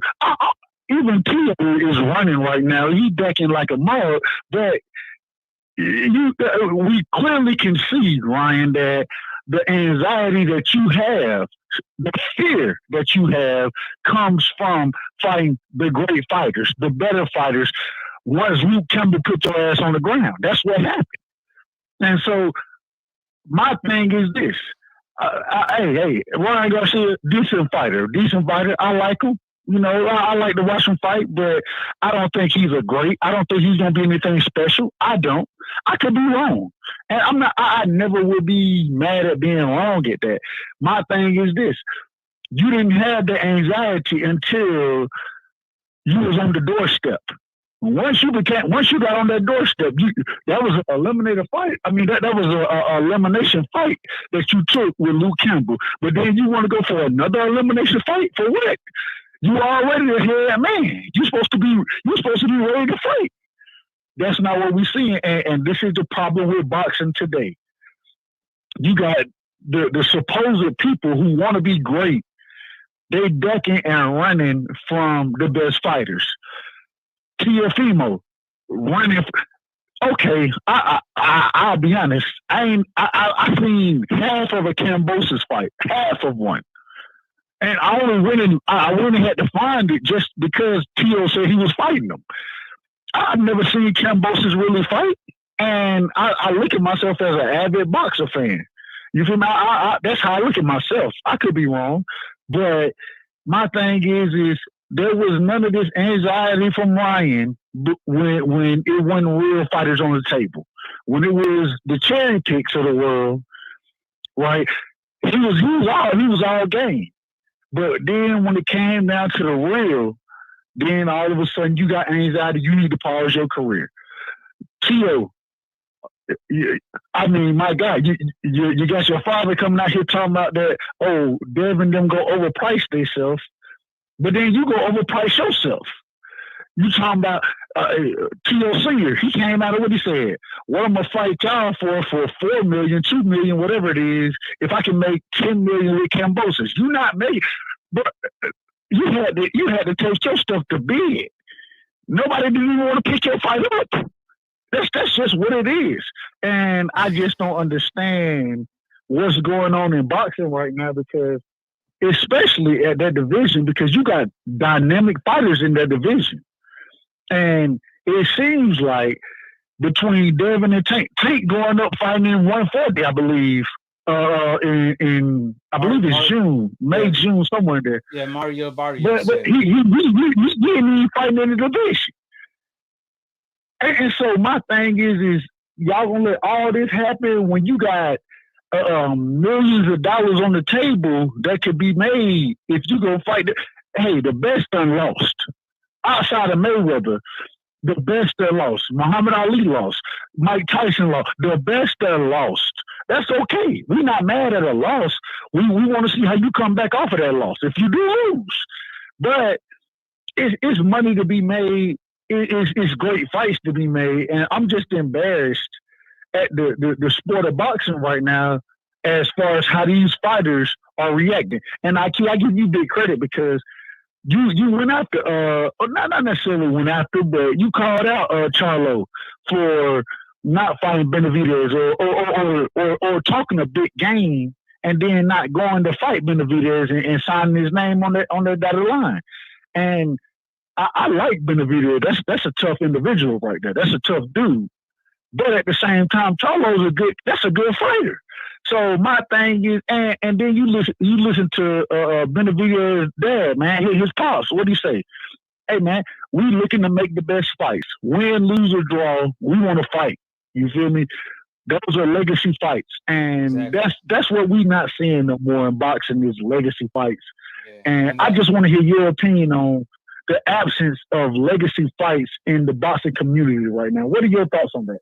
Well, the absence of legacy fights is what's causing YouTube fights. You see Jake Paul, doing 1.5 million pay-per-views against Ben Askren, a UFC fighter, a retired UFC fighter. And what's crazy is that, believe it or not, I found myself watching it because we had nothing. Like it's, Snoop Dogg said during the fight, he said, boxing is in such a bad place right now that this is actually intriguing. Ben versus Jake Paul is actually intriguing. It's a 50-50 fight because we don't know what either fighter has. We don't know what either fighter is bringing to the table. We don't know what tools they have. So since they fight each other, because of all the best fighters in the sport of boxing not fighting each other, they're going to make a killing. Jake Paul ended up making a killing, right? And it's because of, like you said, Tio Fearful Lopez, because of him avoiding Devin Haney for undisputed, ducking Devin when that was a meaningful fight, a legacy fight in the sport of boxing. You see Teofimo Lopez lie to Mike Tyson to his face, telling him he's going to fight Devin next. Like he told the public, he said he's going to send Devin a contract. He never sent Devin a contract. And he was just trolling Devin, for clout. Instead, you see Ryan Garcia do the same thing. Now you see Ryan Garcia, he recently came out and said he got anxiety. That's his health issue he was talking about. So again, like I said before, health, anxiety. Let me explain anxiety to the public that, not understand quite what anxiety does to you. For example, if it's your first day walking into a boxing gym and somehow you ended up signing to fight somebody a week later because you needed money. So you ended up signing to fight somebody a week later, either in the pros or in the amateurs. It don't matter. The point that I'm trying to make, leading up to that fight, you're going to have a lot of anxiety because you don't have no boxing experience and you don't know how to fight. So you're going to have a lot of anxiety. The moment you step into the ring, depending how prepared you are, you're going to have a lot of anxiety. You might not even be able to really move like that and be your usual self because you under a lot of stress and a lot of pressure and a lot of anxiety, which that's what anxiety is fear, pressure, stress, so on and so forth.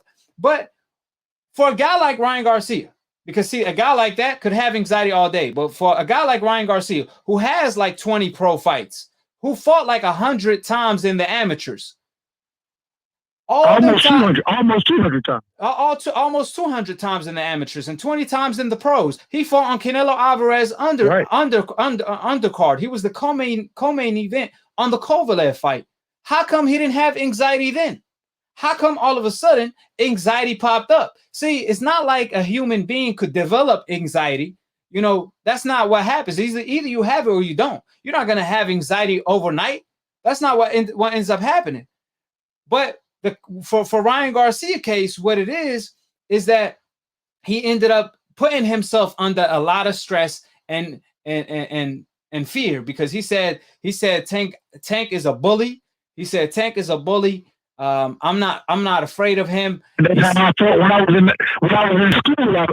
He's like a bully. I felt like in school or something like that. He said when I was in school, I got bullied a lot, and I fought a lot of bullies in school. And he kept saying Tank is afraid. He's scared of me. I'm gonna knock him out in 2 rounds. So he was accusing Tank of having anxiety. He said, "Watch Tank run from me." He told Mike Tyson, "If Tank don't fight me next, then his career is over. He will never be remembered."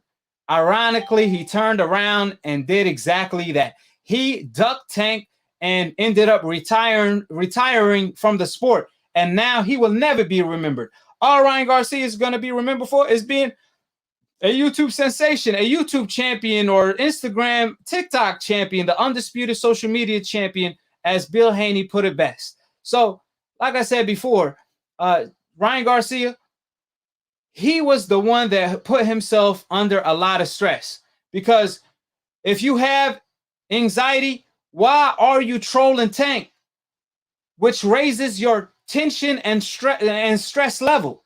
It was Ryan who was trolling Tank, claiming he was ducking, so on and so forth, claiming he was going to knock him out, and then he ended up ducking him. So he put himself under a lot of stress and a lot of tension. Ryan Garcia raised his own anxiety triggers, we're going to say. He raised his own anxiety triggers by trolling the way he did. Exactly. And now, but because as a boxing fan, once again, I want to see the best against the best. And like I say, I think Ryan is a good fighter, but ain't no way you going to raise these type of questions, come out on what is hot boxing, come out and say that if and I mean, he had, like you said, I think I heard you say it before, he had Mike Tyson doing the Pacquiao.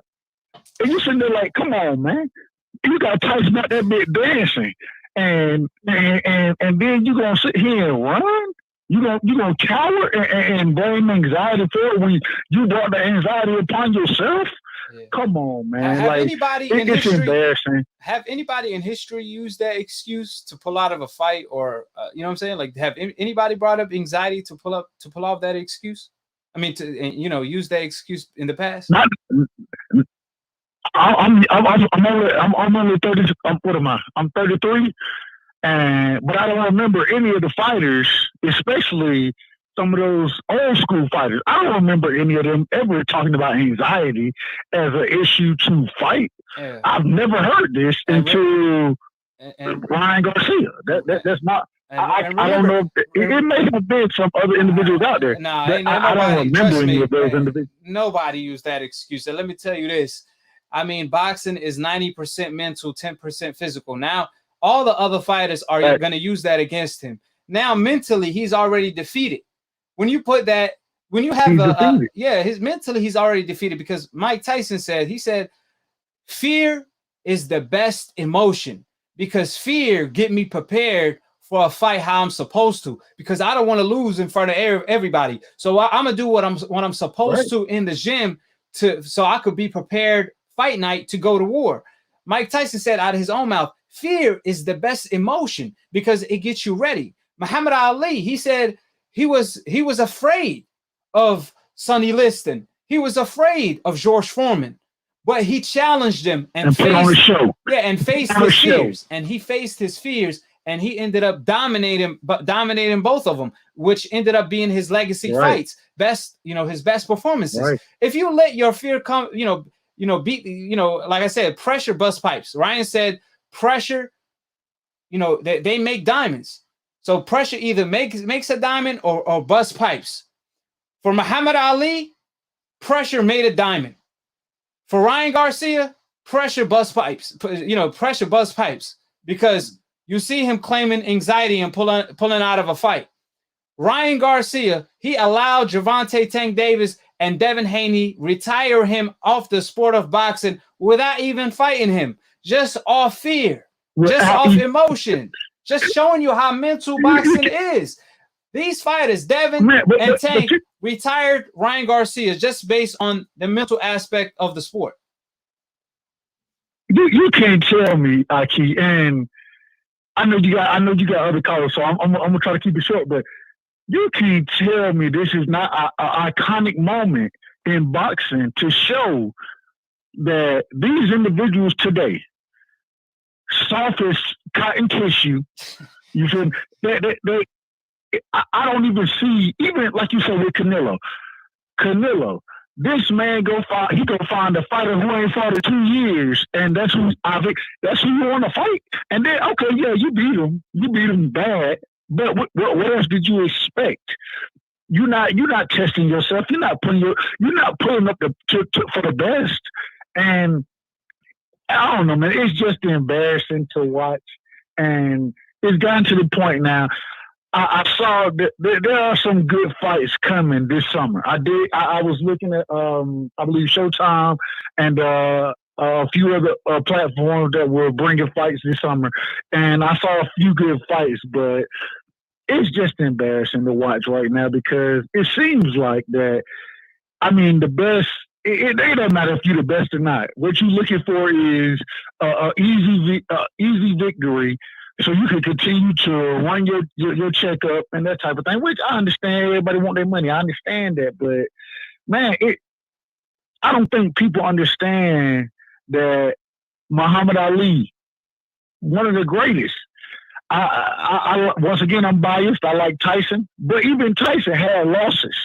I don't think people understand that in boxing, man, you might have a few losses, but you can still be great.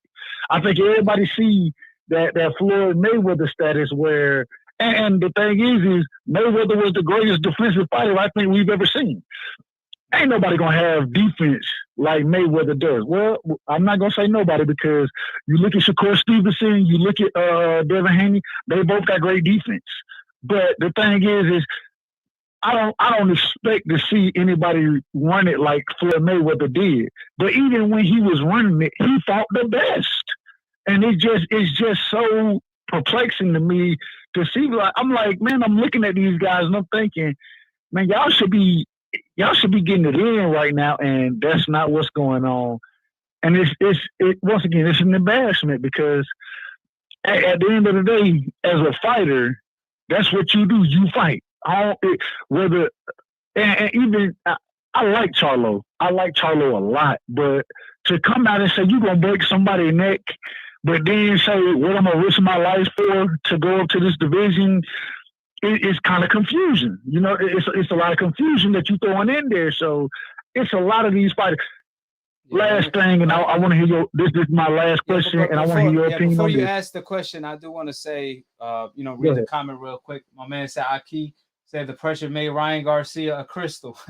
Yeah, I mean, like I said, he said it. He said, Ryan said, pressure makes a diamond, but apparently pressure made Ryan a crystal because, again, I'm saying if Ryan does have anxiety, why was he trolling Tank and raised his own tension and stress level to where he had to retire from the sport while he's entering his prime before he did anything in the sport? That made no sense to me. He allowed Gervonta and Devin Haney to run him out of the sport of boxing because of him trolling and raising his own anxiety level. If Ryan did have anxiety, then he should have played it the respectful route. He should have kept his mouth closed. Right. He should have just trained and tried to prove himself by, going up in the ladder. He's the mandatory right now, the interim champion. Challenge Devin Haney, be respectful, and fight Devin. Win or lose, you won't have no anxiety. But he the one that raised his own stress level, his own fearful, level, and tension, level by trolling these guys. And like I said, the clout is a hell of a drug. And Ryan Garcia, he's caught in that round. I think the Luke Campbell knockdown set him back to reality. it displayed to him that he's not all of that. That if Luke, who's not a puncher, was able to drop him, I think he came to a realization that Gervonta Tank Davis could put his lights out. Remember, he told Gervonta right next to Mike. He told Gervonta, "You too short. You're gonna need a ladder to hit me. You don't need a ladder. Yeah. You don't need a ladder, boy." And he forgot. He forgot Mike Tyson is the shortest heavyweight of all time, and he knocked out all of these bigger, taller heavyweights when he was the smaller guy.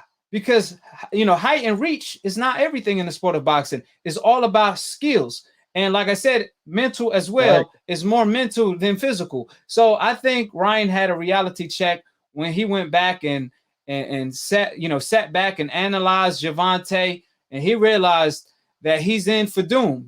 Like I said, the inevitable is that he was going to get knocked out. At least that's how he felt. This is why he had such an anxiety, in which he retired from the sport for at least for some time. With that being said, what's your question? Because I got a lot of callers, so I do want to pick up the calls. No, I know. I keep last question for you, man. So, me personally, I don't think it's gonna happen, but I just want to hear your thoughts on, outside of all the commentary and the trolling and all that kind of stuff, will there be a fight for undisputed at 135 between T.O.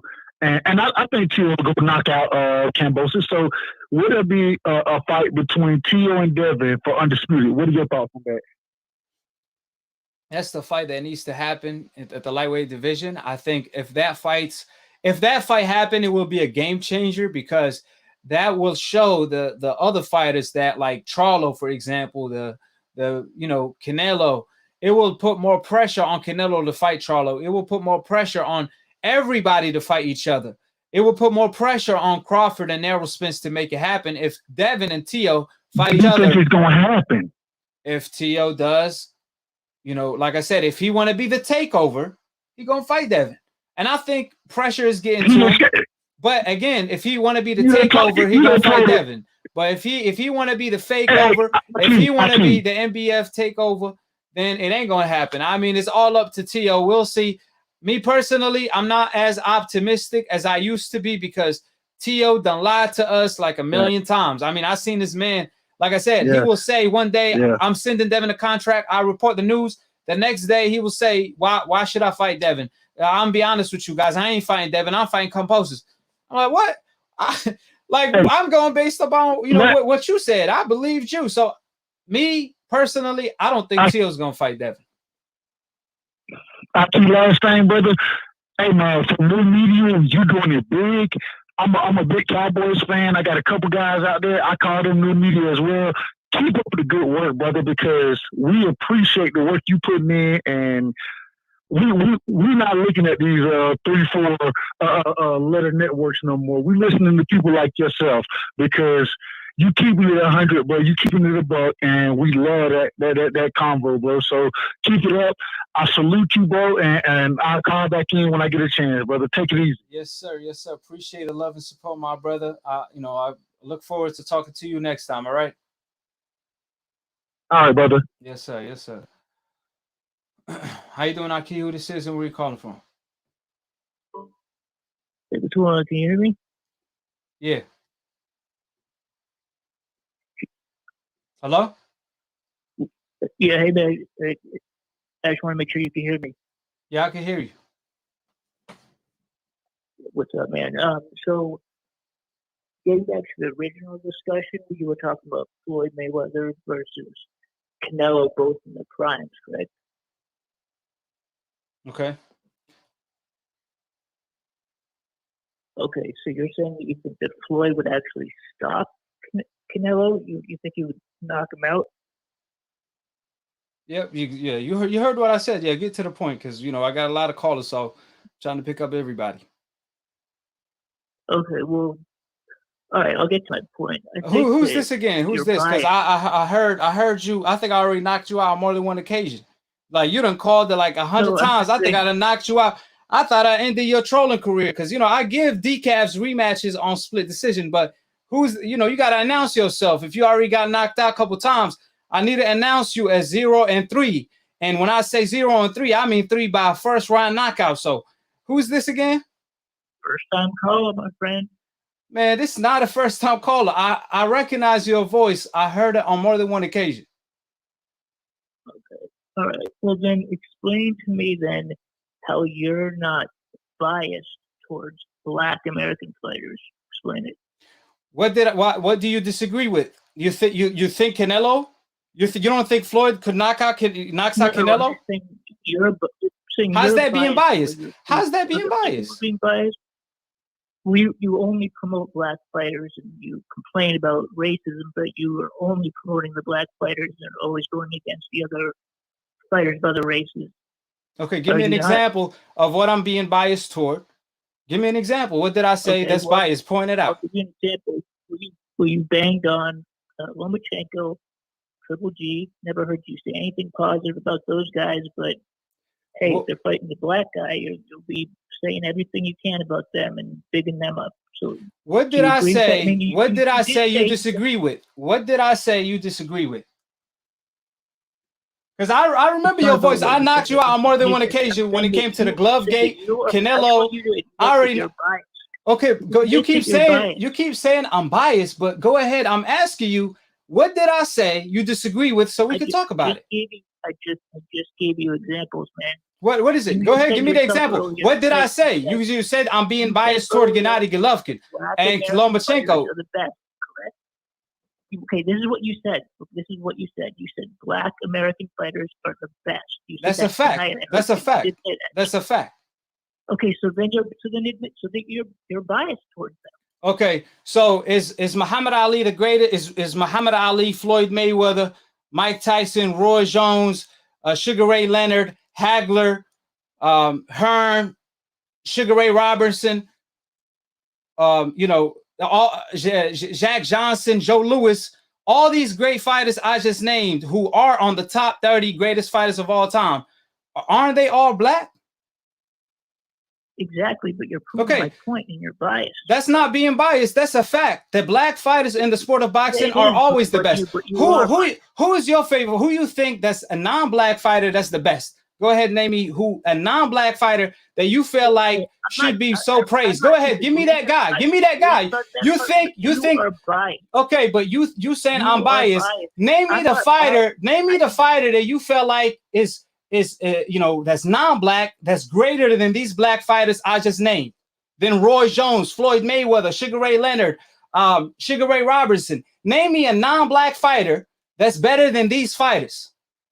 If you disagree that Black fighters are the most dominant race, if you disagree that Black fighters are not the most dominant race in the sport of boxing, name me the non-Black fighters that you feel like are greater than the fighters I named.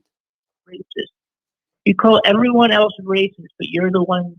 No, you the racist. You the racist. You're racist. Because you don't want to face the truth. You don't want to face the fact. You in denial. You in denial. I named you the great fighters from Muhammad Ali to Sugar Ray Robertson that are the greatest in the sport that we watch today.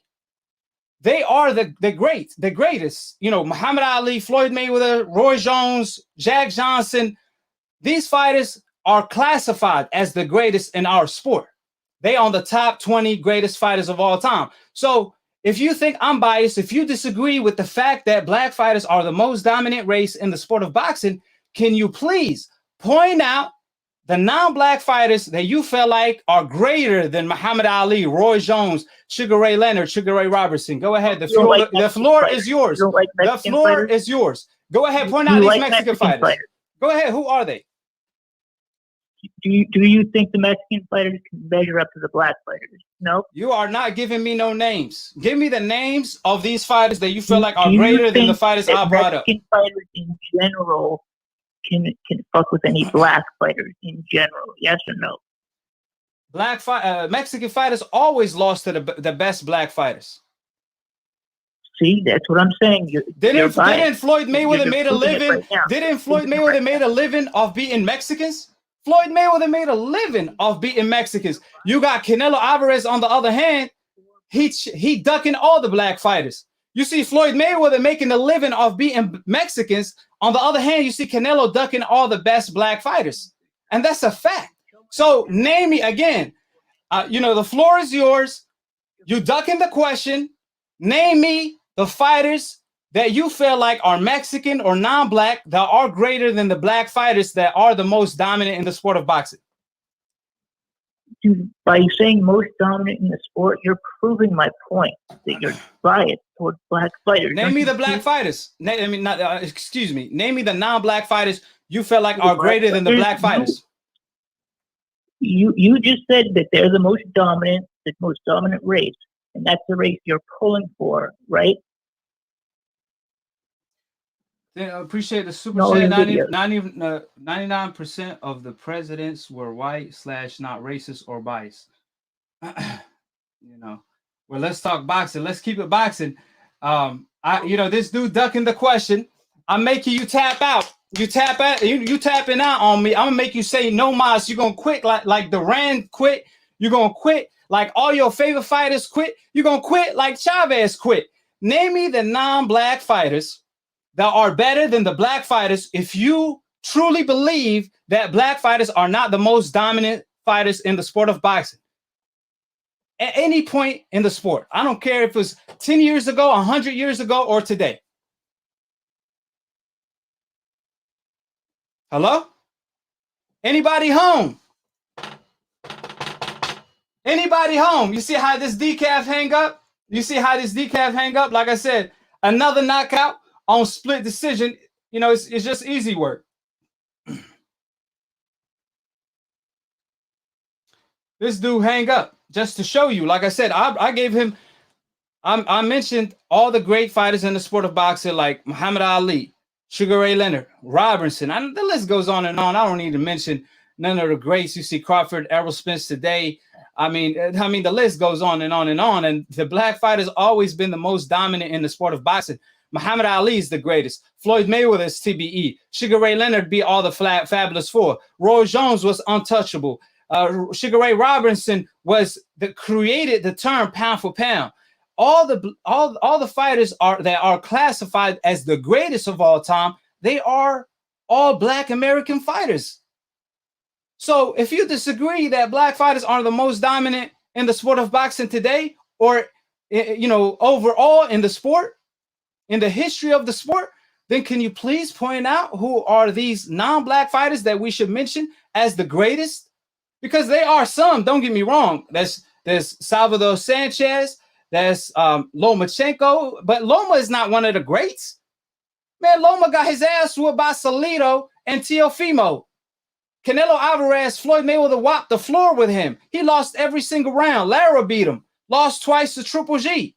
Gennady Golovkin is ducking everybody.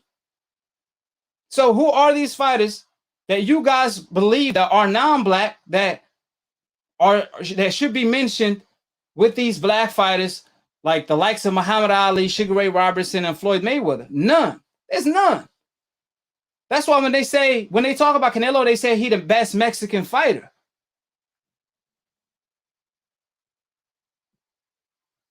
Because they don't say, see, when we talk about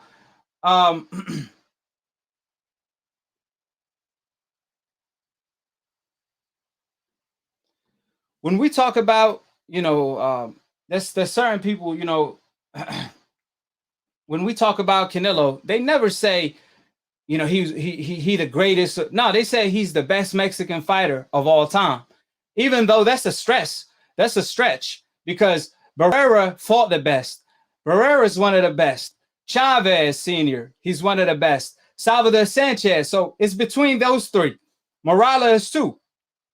Even Marquez. But Canelo, he ducks everybody. But when they mention Canelo, they say he's one of the best Mexican fighters of all time. They say Canelo is the greatest Mexican fighter of all time, which is a stretch. Nevertheless, the fact remains, when they talk about Floyd, they don't say Floyd Mayweather is the greatest black American fighter of all time or one of the best black American fighters of all time. They don't say Floyd is one of the best one of the best black American fighters of all time. That's not what they say, because Floyd Mayweather is TBE, because they know the black fighters are the most dominant in the sport of boxing. So when you talk about Ali, when you talk about Floyd, when you talk about Roy Jones, these fighters are classified as one of the greats, one of the GOATs. They don't say, oh, they one of the best American fighters. Nah, because the Black American fighters are the most dominant in the sport. That's how it's been from the Jack Johnson days to this day. And that's a fact.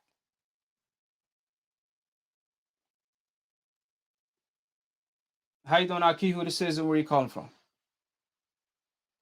Hey, what's up? Mike from Miami. Yeah, what's going on? Talk to me. Hey, what's up, man? What's the topic of the day? I forgot. Hearing that troll. Yeah, man. Hey, we had a serious troll calling in, and you know it's funny because I recognize voice. This dude, like, he called in. I'd have knocked him out. Yeah, I knocked him out. I knocked him out 1,000,000 times, and he gonna claim, yeah, this is my first time calling in. That's how you know he's shook by the truth, because he knew he knows he can't go against the truth. I made a comment too. I was saying, whoever he named, you was gonna name a black fighter who beat that whoever he named. That's why he didn't want to do it. And that's why he didn't want to do it, because he knew if he would have said Canelo, Floyd wiped the floor with him. If he would have said Chavez, Pernell Whitaker. If he would have said anybody, I don't care who would you name, I couldn't name a black fighter that beat him. And that's what I'm saying. He's shook by the truth. That's why he ducked the question and hanged up, because he a tap out. Like I said, he one of the pound for pound decafs on split decision, but I always give him a rematch and I always knock him out. So he like 0-10 on split decision. And that's what you call a real a race bias against black fighters. If that's what you want to be biased, call it bias. He's the one biased against it. Yeah. He the racist one, but he calls me racist. I mean, the audacity. He's so racist that because I expose the double standards and the racism in the sport of boxing, he's so racist that he is code words.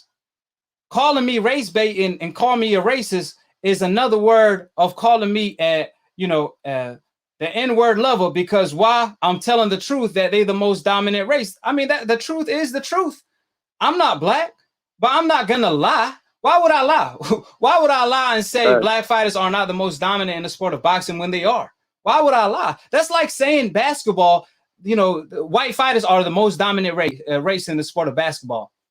Like, we already know in basketball, black athletes are the most dominant, from Michael Jordan, Kobe, LeBron. Black athletes are the most dominant in basketball, just like they are in football, and especially in the sport of boxing, because it's a physical sport. So it's a fact that in the sport of boxing, black fighters, the black race is the most dominant race in the sport, just like it's the most dominant race in the sport of basketball and many other sports. It's no secret, but it just shows you how racist these on a level playing field. Yeah, it just shows you how racist these decafs are, and how comfortable they are being racist. This is the narrative old media push. They try to make it seem like in the sport of boxing, the best fighters are not black. That's why they put Canelo as pound for pound. They put Loma as pound for pound over Crawford, because they want to make it seem like the best pound for pounds are not black, when it have been black fighters all along from the start of the sport, like from the Jack Johnson days to this day. Jack Johnson, Joe Louis, Sugar Ray Robertson, Muhammad Ali, Sweet Pea Whitaker, Mike Tyson, like I said, Floyd Mayweather. I mean, the list goes on. Even Errol Spence and Crawford picking up the torch. You see Jaron Ennis, he on the come up. He already looking like the best. You see Shakur Stevenson. Just wait to Shakur and Devin when they are in their prime, which they enter in their prime now. I mean, remember, they say Canelo wasn't ready for Floyd when Floyd was 37, but you see Oscar Valdez duck Shakur Stevenson when he's 22, 23 years old. So it's just a bunch of excuses, because they know boxing, in the sport of boxing, black fighters have always been the most dominant race, and they don't want to see another Floyd Mayweather. That's what I say. Like, that's how Canelo is not that great, because it don't matter the age. Like you said, all the experience and all that stuff. He had the upside. He had the youth, the strength, the speed, but he just didn't have the talent to beat him. To be honest. Right, exactly. He just didn't have the talent to beat him, whether he in his prime or not, whatever. He probably needed to wait till now. like they said if Canelo was in his prime and Floyd was like probably now at 40 years old, and he still probably couldn't beat him. Yeah. I mean, Floyd Mayweather at his worst beat Canelo entering his best. So again, Floyd Mayweather at his best was 23-24. So we already know it's just a bunch of excuses. But like I said, it just shows you, how like I said, being racist is the norm nowadays. I mean, it's the results of slavery, and that's why people are so comfortable being racist. And that's how you also get coons, because coons they're not comfortable to talk about it, because a lot of supremacists, they make them uncomfortable, talking about it. But like I said, I'm not gonna lie in a sport where the black fighters are the most dominant, and I cover the sport. Why will I lie and say black fighters are not the most dominant? That's like if I'm covering basketball and say, oh, basketball, the black athletes are not the most dominant. The black race is not the most dominant in the sport of basketball. That would be idiotic, just like it's idiotic to say that in the sport of boxing as well. So with that being said, I do want to get to this topic with you. I do want to get to this topic and get your take. Let me read the tweets that Andre Ward, obviously Yahoo Sport, they wrote an article that after years of hype, the match did not live up to its expectations, referring to Floyd Mayweather defeating Manny Pacquiao.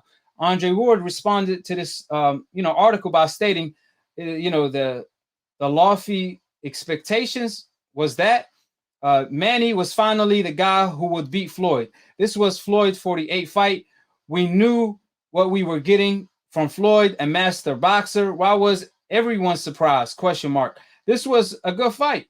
Floyd got hurt twice and overcame, but quote, the wrong guy won.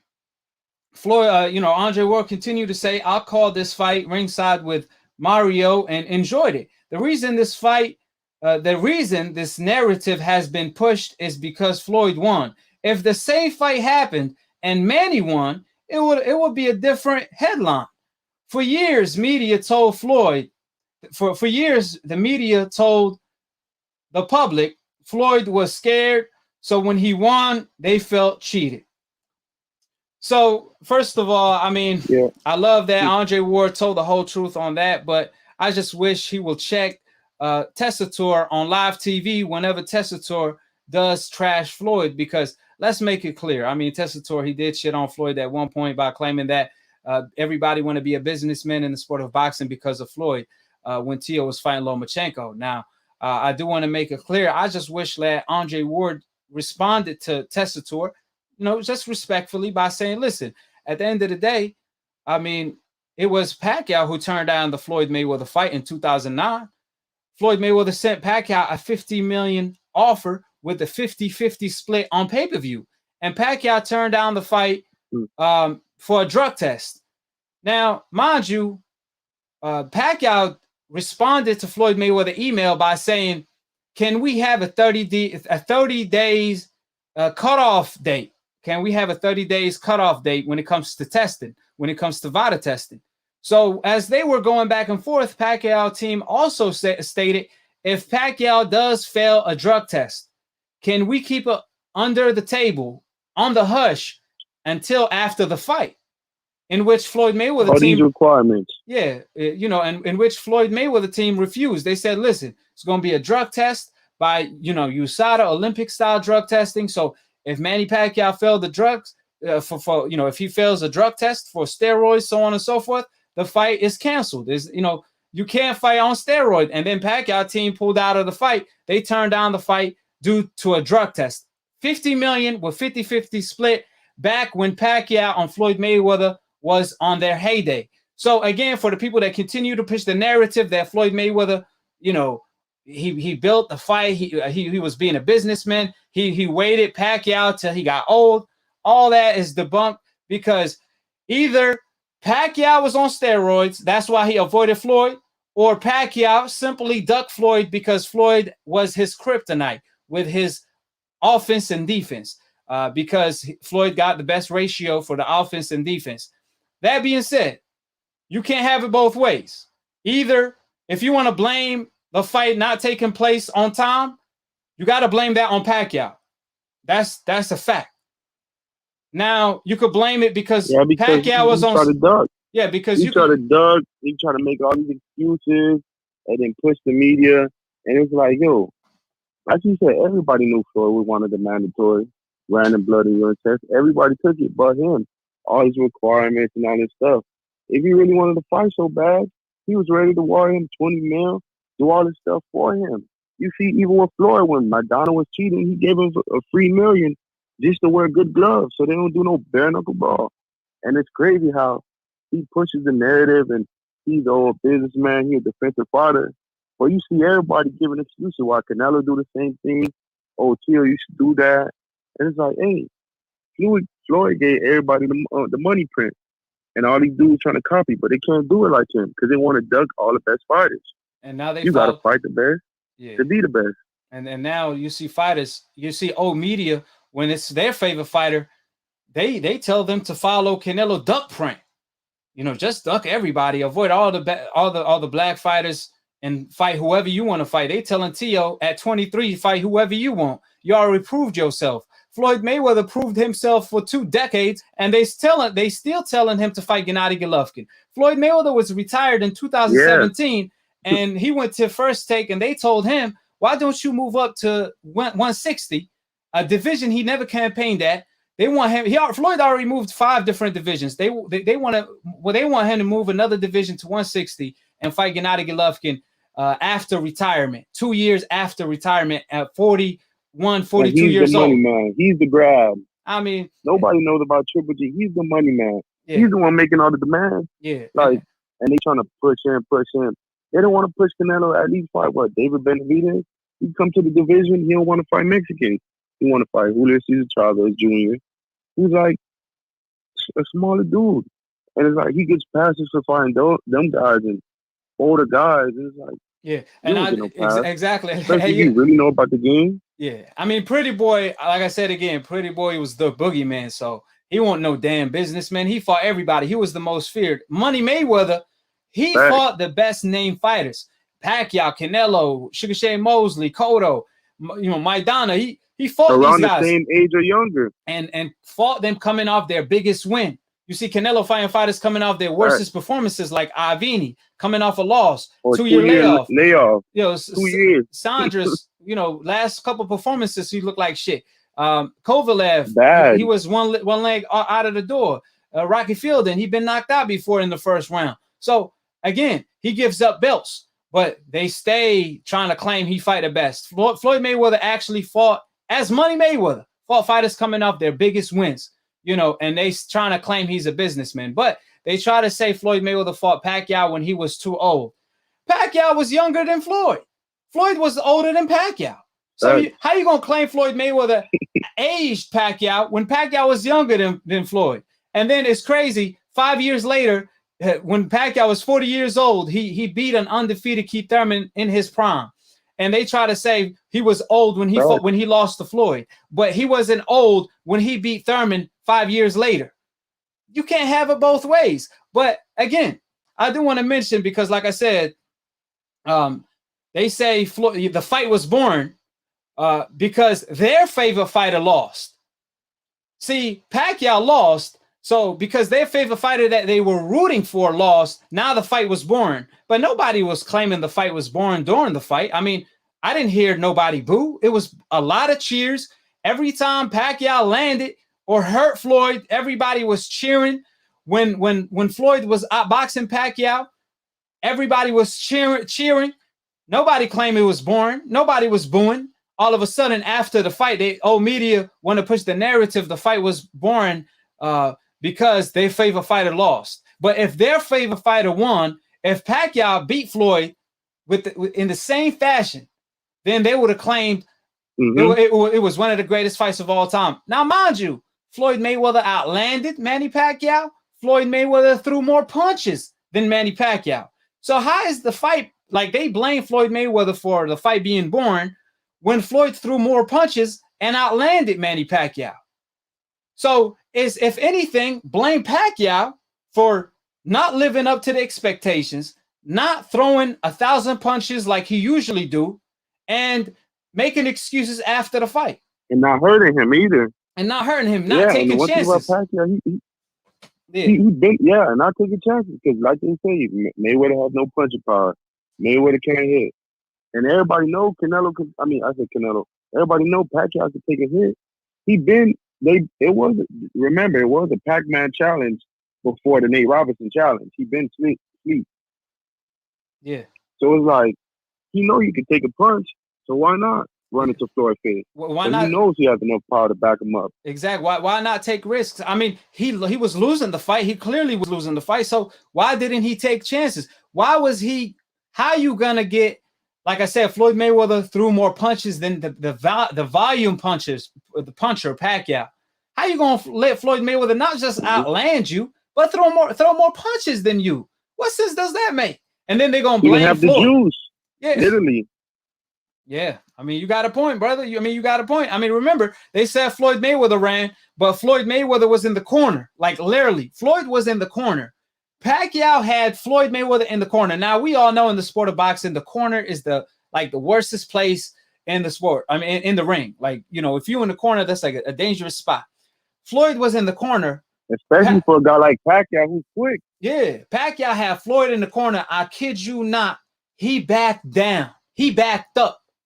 Like, it shocked me because I was like, what? Like, how are you going to chase Floyd? How are you going to try to corner Floyd? When Floyd is in the corner, you're going to back up. Like, he literally back up to the center of the ring and Floyd Mayweather walked up to him.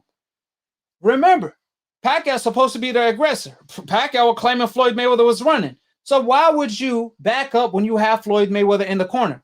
I'm going to tell you why, for the people that say Floyd Mayweather ran.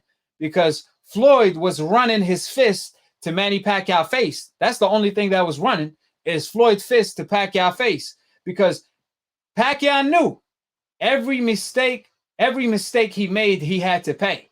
So if, at that moment in time, Floyd Mayweather was setting him up for something. I don't know what it was. Maybe a right hand, maybe a chuck hook. He realized, I'm not walking into the trap, and he backed down.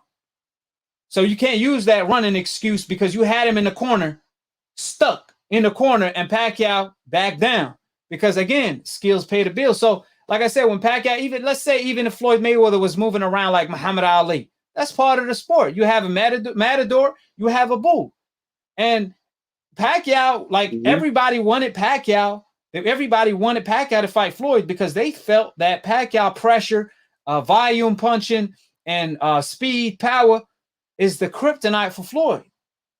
So Pacquiao coming into the fight, he should have a game plan to how to cut off the ring. He should have, he fought a 1,000 times. He should know how to cut off the ring against Floyd. He should know how to corner Floyd. Why didn't he? And when he did, why did he back down? Yeah. Again, because Floyd Mayweather is just that simply power was surprising. He's just simply the better fighter, as he was always the better fighter. Don't get me wrong. Floyd Mayweather said that Pacquiao was the best fighter he fought, and I agree. But nevertheless, skill pay the bills, and there's levels to this. Floyd Mayweather is just not an elite fighter. Floyd Mayweather is a TBE type of a fighter. He's one of the greats. He's one of the GOATs, arguably the GOAT. So, Pacquiao is one of the greats. Pacquiao is on the top 30 greatest of all time, but there's levels to this. And Floyd Mayweather just happened to be on another level. But you see Teddy Atlas, he pushed the narrative after the fight by claiming Floyd Mayweather versus Pacquiao was a stinker. Nobody going to remember that fight. And then when Lomachenko put on a stinker against Teofimo, his favorite fighter, Lomachenko threw no punches. His favorite fighter threw no punches for the first 6-7 rounds. Lomachenko landed 6 punches against Teo for the first 6 rounds. I didn't hear Teo. I didn't hear. I was in shock. Yeah, I didn't hear Teddy Atlas come out after the fight and criticize Lomachenko for putting on a stinker by saying, yo, Lomachenko, you had 400 amateur fights. Lomachenko, how you not going to throw no punches for the first 6-7 rounds and claim you were robbed? You threw no punches. Because it was a passing of the torch. It was a passing of the torch. One guy on the list to another guy. And he was younger. So it's like, hey, they just passing the torch. Yeah, but they wanted to push Lomachenko, but hey, they figured out T.O.'s like, oh, he might be an upcoming star and all that. So it was they played this role. They didn't have to bash him because they still want him to still be on the pound for pound list, still have his clout, and also pass the torch to the younger guy, which it looked like that was happening too. Because he, like you said, he barely threw any punches. And I figured out, well, a lot of these fighters were, I noticed they passed the torch and they passed the bet on. Like with that Pacquiao and Jeff Horn fight, everybody knew Pacquiao won. But I had a feeling that when Terence Crawford moved up, everybody knows he had a WBO belt. And when he moves up, you know, you're automatically mandatory. Why did Pacquiao lose? The ref should have won him to win. It was a good fight, but in my opinion, Pacquiao should have got the nod. But what happens? He win that fight. Terence Crawford moves up. He gets the fight he always wanted. Knocks out Pacquiao. Hey, that's not what they want. Yeah, exactly. And then, you know, but it's hypocritical on Teddy Atlas' behalf for claiming Floyd Mayweather put on a stinker when it was Pacquiao who was the one. Pacquiao was the one that didn't throw no punches. Pacquiao the one that didn't do what he was supposed to do. Floyd did what he was supposed to do and more. Pacquiao didn't do what he was supposed to. But he gonna call that fight because a stinker. Because they got to push the narrative. Because you got to stay with the guy who pays you. Like you said, if Andre Ward would have came out, the people who paying him wouldn't like that. Checking the people beside him and all that from an undefeated black fighter who gonna push the narrative that's supposed to be pushed. And another thing, Andre Ward never been that outspoken for him to be speaking out like that. But if he does, I'm pretty sure he won't get called into work next fight. If he does stuff like that. I mean, if he does, he don't need it because Andre Ward, I mean, he got the credentials. They need him more than he need them. You know, because nobody on ESPN really, at the end of the day, nobody on ESPN really got the credentials that Andre Ward has. Andre Ward, one of the GOATs. He never lost a fight since he was 14 years old and always dominated everybody and fought everybody. You know, but the point I'm trying to make is, again, the hypocrisy by old media and Teddy Atlas is that he criticized Floyd, but then he don't criticize Lomachenko, who actually put on a stinker by throwing literally no punches. 6 punches for 6 rounds is laughable and absolutely ridiculous. But like I said before, you see Andre Ward, even with Triple G. Andre Ward, he called out Triple G. He said, yo, you said you the best from 154 to 168. How about we link up at 164 on a pay-per-view? And Triple G turned down that fight to fight Lemieux and said, I don't got no intentions to move past 160, right? And they made Andre Ward move up to HBO. Actually, this is publicly known. HBO told Andre Ward to leave Gennady Golovkin alone and move up to 175 to fight Kovalev, the crusher at the time in his prime, who was knocking out everybody and who was the boogeyman. And that's exactly what Andre Ward did to show you the caliber of fighter Andre Ward was. So, that's just to show the double standards and the hypocrisy by, old media always criticizing the fighters on the coincidental list. Nevertheless, my man, I don't know. You still there? I think I lost my brother. Hey, hello? Yeah, I'm still there. Are you still here? Yeah. Any last thoughts? Because, I got to, my equipment is dying on me. So, any last thoughts? Can you take us out? I bet. I'm gonna just say this: how I found on your channel, because especially with the Deontay Wilder fight, I remember watching the fight. I remember seeing something up with his gloves and everything, and I remember I was trying to do my research. I stumbled across your page, and I knew my eyes wasn't deceiving, especially when I heard you talk about the gloves. I said, "Oh man," I knew I wasn't seeing no bullshit. Because even when I rewatched the fight, and every time it was between the rounds, they slowed it down. You could see his gloves flip flopping and moving all around. And then you just verified it for me to make sure my eyes wasn't telling me no lies. So, hey, I fuck with the page. I'm going to keep watching. Stay tuning in. Yes, sir, man. I appreciate the love and support. It's crazy. It's like I feel the same way you did. I actually saw the gloves a week before. But, me, I'm like, hold on. Like, I don't want to, take a win away from someone like that unless I know 1,000% I have evidence. I approach this like a court. I have to have solid evidence, DNA evidence of the crime, and when I saw it, like I said, at the end of the day, people lie, women lie, men lie, but your eyes don't lie. And I saw too much evidence. And the fact, like, you see them protect Tyson Fury to this day, just show that what their narrative and their old machine is pushing. Their big machine is pushing this narrative that they want to, continue to discredit these fighters on the coincidental list. But again, the truth will always prevail. I mean, it's all God's work. At the end of the day, you know, like I said, the way I view life is that what comes around goes back around, and everything is a lesson for us to learn. So I think this Deontay Wilder versus Tyson Fury situation is going to be a learning lesson for old media, which is going to really expose the double standards if this fight does come to fruition. You see Tyson Fury running for his life. I mean, this man, he paying millions for the lawyers to bypass Deontay Wilder, something he binded to by law. But again, he don't want to fight Deontay Wilder on an even playing field. So with that being said, you know, I enjoyed talking with you, my brother. We're gonna talk about it. I'm gonna go live again this week, because obviously we're gonna talk about Canelo versus Saunders, and we definitely gonna talk about that fight. With that being said, I appreciate talking with you. I enjoyed talking with you, my brother. Please call in next time to talk about Canelo versus Saunders. Yeah, I'll call in. It's gonna be this week, most likely. Thursday, most likely Thursday. So or Wednesday. So make sure you tune in. Thursday, I'm gonna call in. For sure. Appreciate it. All right, brother. bet. Yes, sir.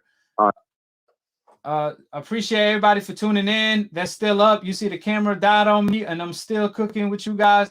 Like I said, I appreciate the love and support. All the supporters, all the haters. I appreciate everybody that's tuning in, that's still up this late. I want to say Ramadan Kareem to all my brothers and sisters all around the world. And shout out to OG Swag. Shout out to everybody that donated to me tonight. Shout out to CG. Shout out to everybody. I mean, like I said, OG, man, you didn't call in today, but I'm going to count on you to call in next time. So appreciate the love and support, and to be continued on the next episode of AKHi TV. Peace, and I'm on to the next one. Anybody can get it.